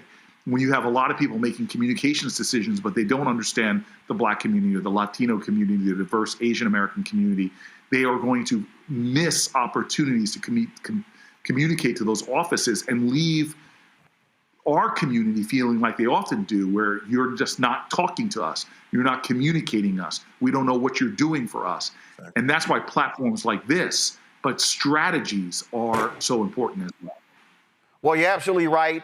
And I'll end it with this here. Not disappearing, but they got to make investment. And I'm telling you, I've dealt with too many campaigns where they play us small, they throw small amounts of money, and I see other folks getting 6- and 7-figure ad buys, and I'm sitting here going, really? But then they want us to come save their asses in the last 3 weeks of the campaign. And I've said this directly to Senator Chuck Schumer. I've said it to Jeffries. I've said it to Ken Martin. I've said it to folks, DSCC, DCCC, House Majority PAC, Senate Majority PAC. Don't just sit here and reward us with meetings. reward us also with advertising, because you do it to Sinclair, you do it to Nexstar, you do it to Tegna, you do it to CNN, MSNBC, but they always play black-owned media small, and that's one of the reasons why we can't actually build and have scale, because we never see those dollars. Those are just facts. And for people that don't know this, when campaigns are spending literally hundreds of millions of dollars on communication, and they think they can communicate to our communities without going onto platforms like these and doing what we do with other platforms that go to the majority, they're making not only a bad mistake in terms of getting to the Black community and communicating to the Black community, they're also undermining Black communication apparatuses altogether. So Roland, you and I have been talking about this for years. When I came into the Senate, it was a much different place. And now, thanks to Chuck Schumer's leadership and others, the people making decisions in the DS are more diverse. And you see Black faces in those spaces helping to actually decide where money goes. And that's making a big difference. Well, it might be more diverse, but I can tell you, I don't recall seeing any of that in 24. So we'll see what happens in 2026. Okay, man. All right. Well, I'm running in 26, so let's talk about it. All right, Senator, we appreciate it. Send me a text, and let's have you back on, and then we'll have you in studio. Let me know when your book comes out as well. I appreciate you, man. Thank you. All right, thanks a bunch. Folks, we end the show on a sad note. Grammy-winning R&B artist D'Angelo has passed away at the age of 51 years old due to pancreatic cancer. He kept it quiet just among his family. He was born Michael D'Angelo Archer. Rose to fame in the 1990s with his groundbreaking debut album, Brown Sugar. The hit single, Lady, peaked at number 10 on the Billboard Hot 100 in March of 1996, spending 20 weeks on the charts. He reached even greater success with his 2000 sophomore album, Voodoo, which debuted at number 1 on the Billboard 200 and earned the Grammy Award for Best R&B Album. Its lead single, Untitled, How Does It Feel, also won a Grammy for Best Male R&B Vocal Performance. And of course, sisters know about that video. It cemented his legacy as one of the most influential voices in R&B. A statement from D'Angelo, and now keep in mind, he had a child with Angie Stone. She died tragically in a car crash in March. Their son, Michael, released this statement. I am grateful for your thoughts and prayers during these very difficult times, as it has been a very rough and sad year for me. I ask that you please continue to keep me in your thoughts, as it will not be easy. But one thing that both my parents taught me was to be strong. Of course, he said, I intend to do just that. As I said, Angie Stone, she passed away in a crash while she was traveling in Alabama in March. I'm going to go to you, Larry, first. It's unmistakable when you talk about the impact of D'Angelo. Did not put out a ton of work, but extremely influential. And remember that Black male anthem, You Will Know, that pulled together a plethora of black male singers. That was written and produced by D'Angelo as well. Yeah, it's really hit hard when I heard the news today, Roland. Like a lot of folks, D'Angelo, that neo soul period, along with him and Erykah Badu, Jill Scott, Maxwell, others, was really important time for me as a young adult in terms of the music. But you're right, his impact on R&B and soul music is unquestionable and he's going to be missed. I remember a few months after, his album came out in 95, seeing him in DC, and the crowd and the vibes. And like I said, for a lot of Black men, in terms of that balance, in terms of love for Black women, but also the soul, and also how we could be, vulnerable at the same time. So his music will be missed. And like a lot of Black folks, I was really broken about it today. Mustafa. D'Angelo's music was pure. It actually touched your soul, and that's the reason that it will live forever. I hope that the lesson also here is that we continue to die disproportionately from pancreatic cancer. We die at the highest numbers. And I hope that, even though we've lost this magnificent brother, that because of that loss, folks will go out, make sure they're taking care of their health and making sure that they're getting tested. Absolutely. Cameron. This definitely hit home for me. I was squarely in my youth in high school and college when Brown Sugar came out, and then when Voodoo came out and saw that real world effect, he came to Howard Homecoming while I was there. But one thing I will say is in the recent pandemic in the Versus series, I'm so glad he got to get his flowers again. Not that he ever lost them, but it was really good to see him be able to perform on a global stage again one time and reconnect to his music. And I think one lesson from his music or from his career, as you mentioned, he didn't put out a lot of albums. I think he maybe would put out 3. Yeah, because he took off a significant period, about 5 years. So he took off a lot of time as well, like a lot of artists do. But go ahead. But when you see the impact of how much you can do with such powerful music. I mean, Brown Sugar, if you look at my title right now, is still in my definitely top 10 R&B albums. I listen to Jones in My Bone, Cruising. I know it might be blasphemous, but I listen to that more than I listen to the Smokey Robinson version. Maybe that's just my generation. But for what he was able to do, his voice, his soul, his instrumentation, his artistry, I've been able to see him at least 3 times perform in my life. I'm really sad, and prayers to his family and all his fans.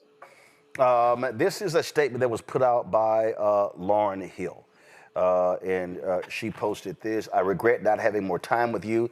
Your undeniable beauty and talent were not of this world, and a presence not of this world needs protection in a world that covets light and the anointing of God. You, sir, moved us, stirred us, inspired, and even intimidated others to action with your genius. Thank you for being a beacon of light to a generation and beyond who had no remembrance of the legacy that preceded us.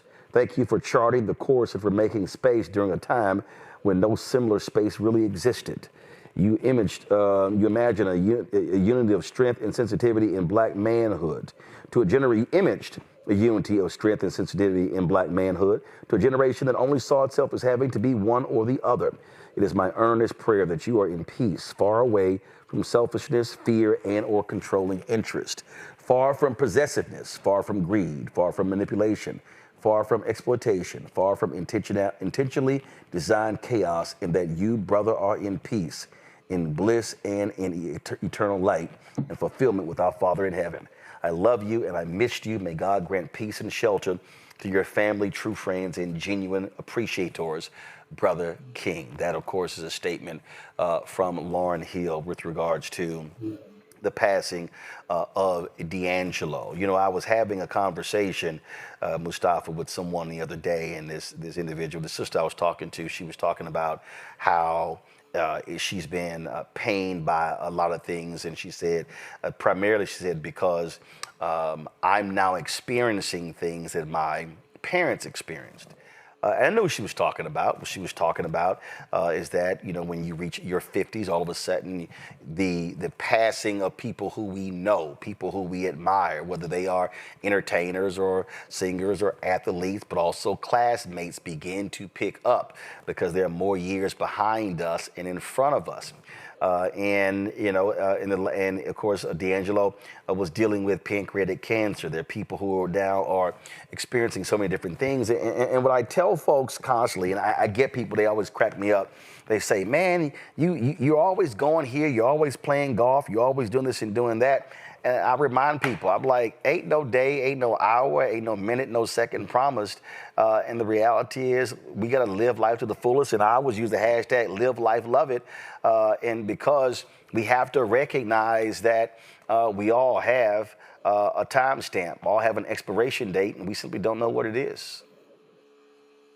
Well, you know, I believe that we're all sent here to do good, to touch, to make sure that folks know that they're seen and valued and honored.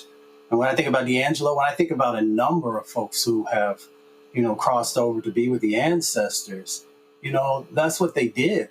And that's why it's so incredibly important for us to honor folks, both when they're here in this moment, putting our arms around them, whether, you know, it is actually physically or through thoughts and prayers and connection by picking up the phone.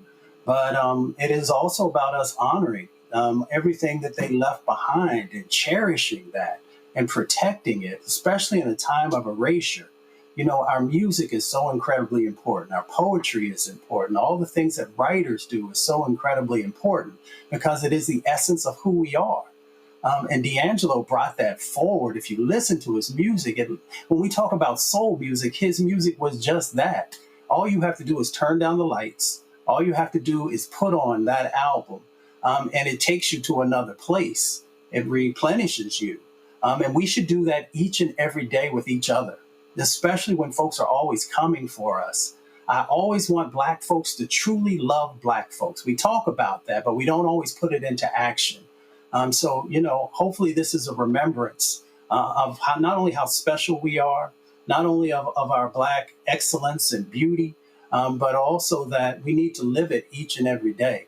Because as you said, one day there will be an expiration, but the expiration doesn't have to end who we were and what we gave back to our people and to future generations. And at that point, Larry, I think it's so important because the one thing about music, but it's not just even music, we now live in a visual world, and those words can live on and on and on. Andrew Young, Ambassador Young, accidentally texted me the other day, and I was like, yo, was it a butt dial? What happened? I hit him, and we had a brief chat. But he always says Dr. King was assassinated April 4th, 1968.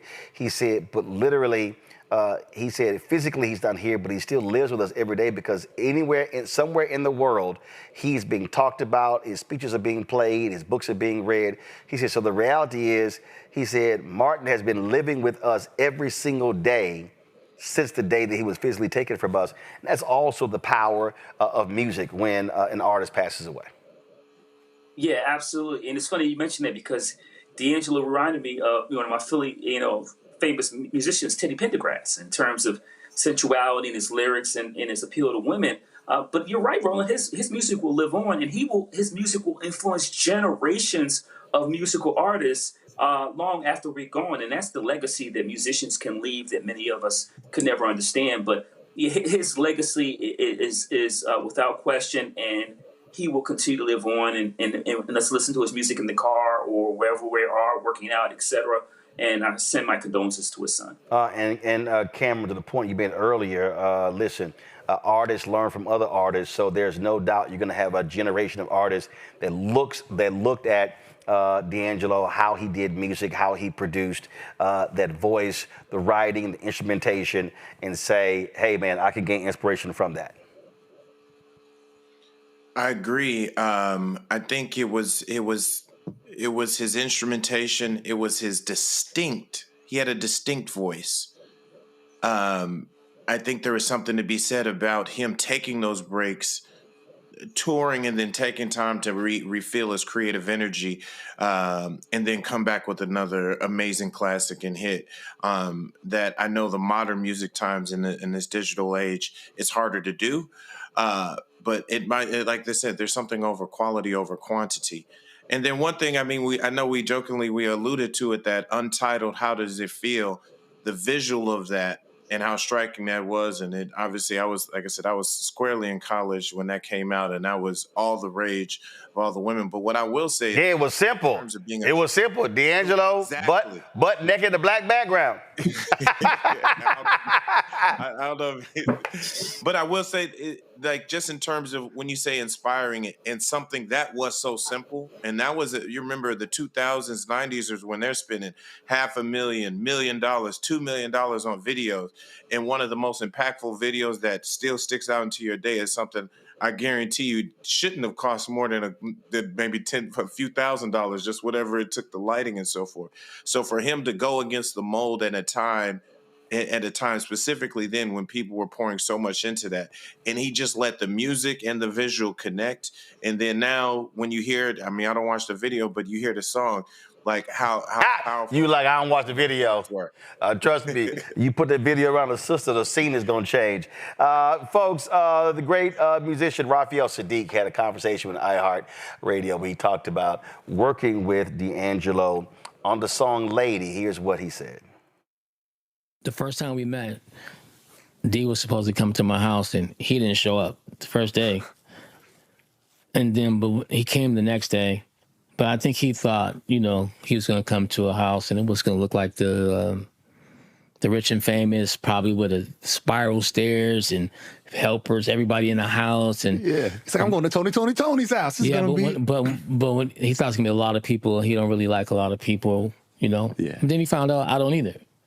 So when he got to my little 2-bedroom, $235,000 crib, but it was in the garage. It was me, him, and my engineer. Where at? In Sacramento. In Sac? Oh, wow. Yeah. And I lived in this neighborhood full of like lobbyists and politicians, right?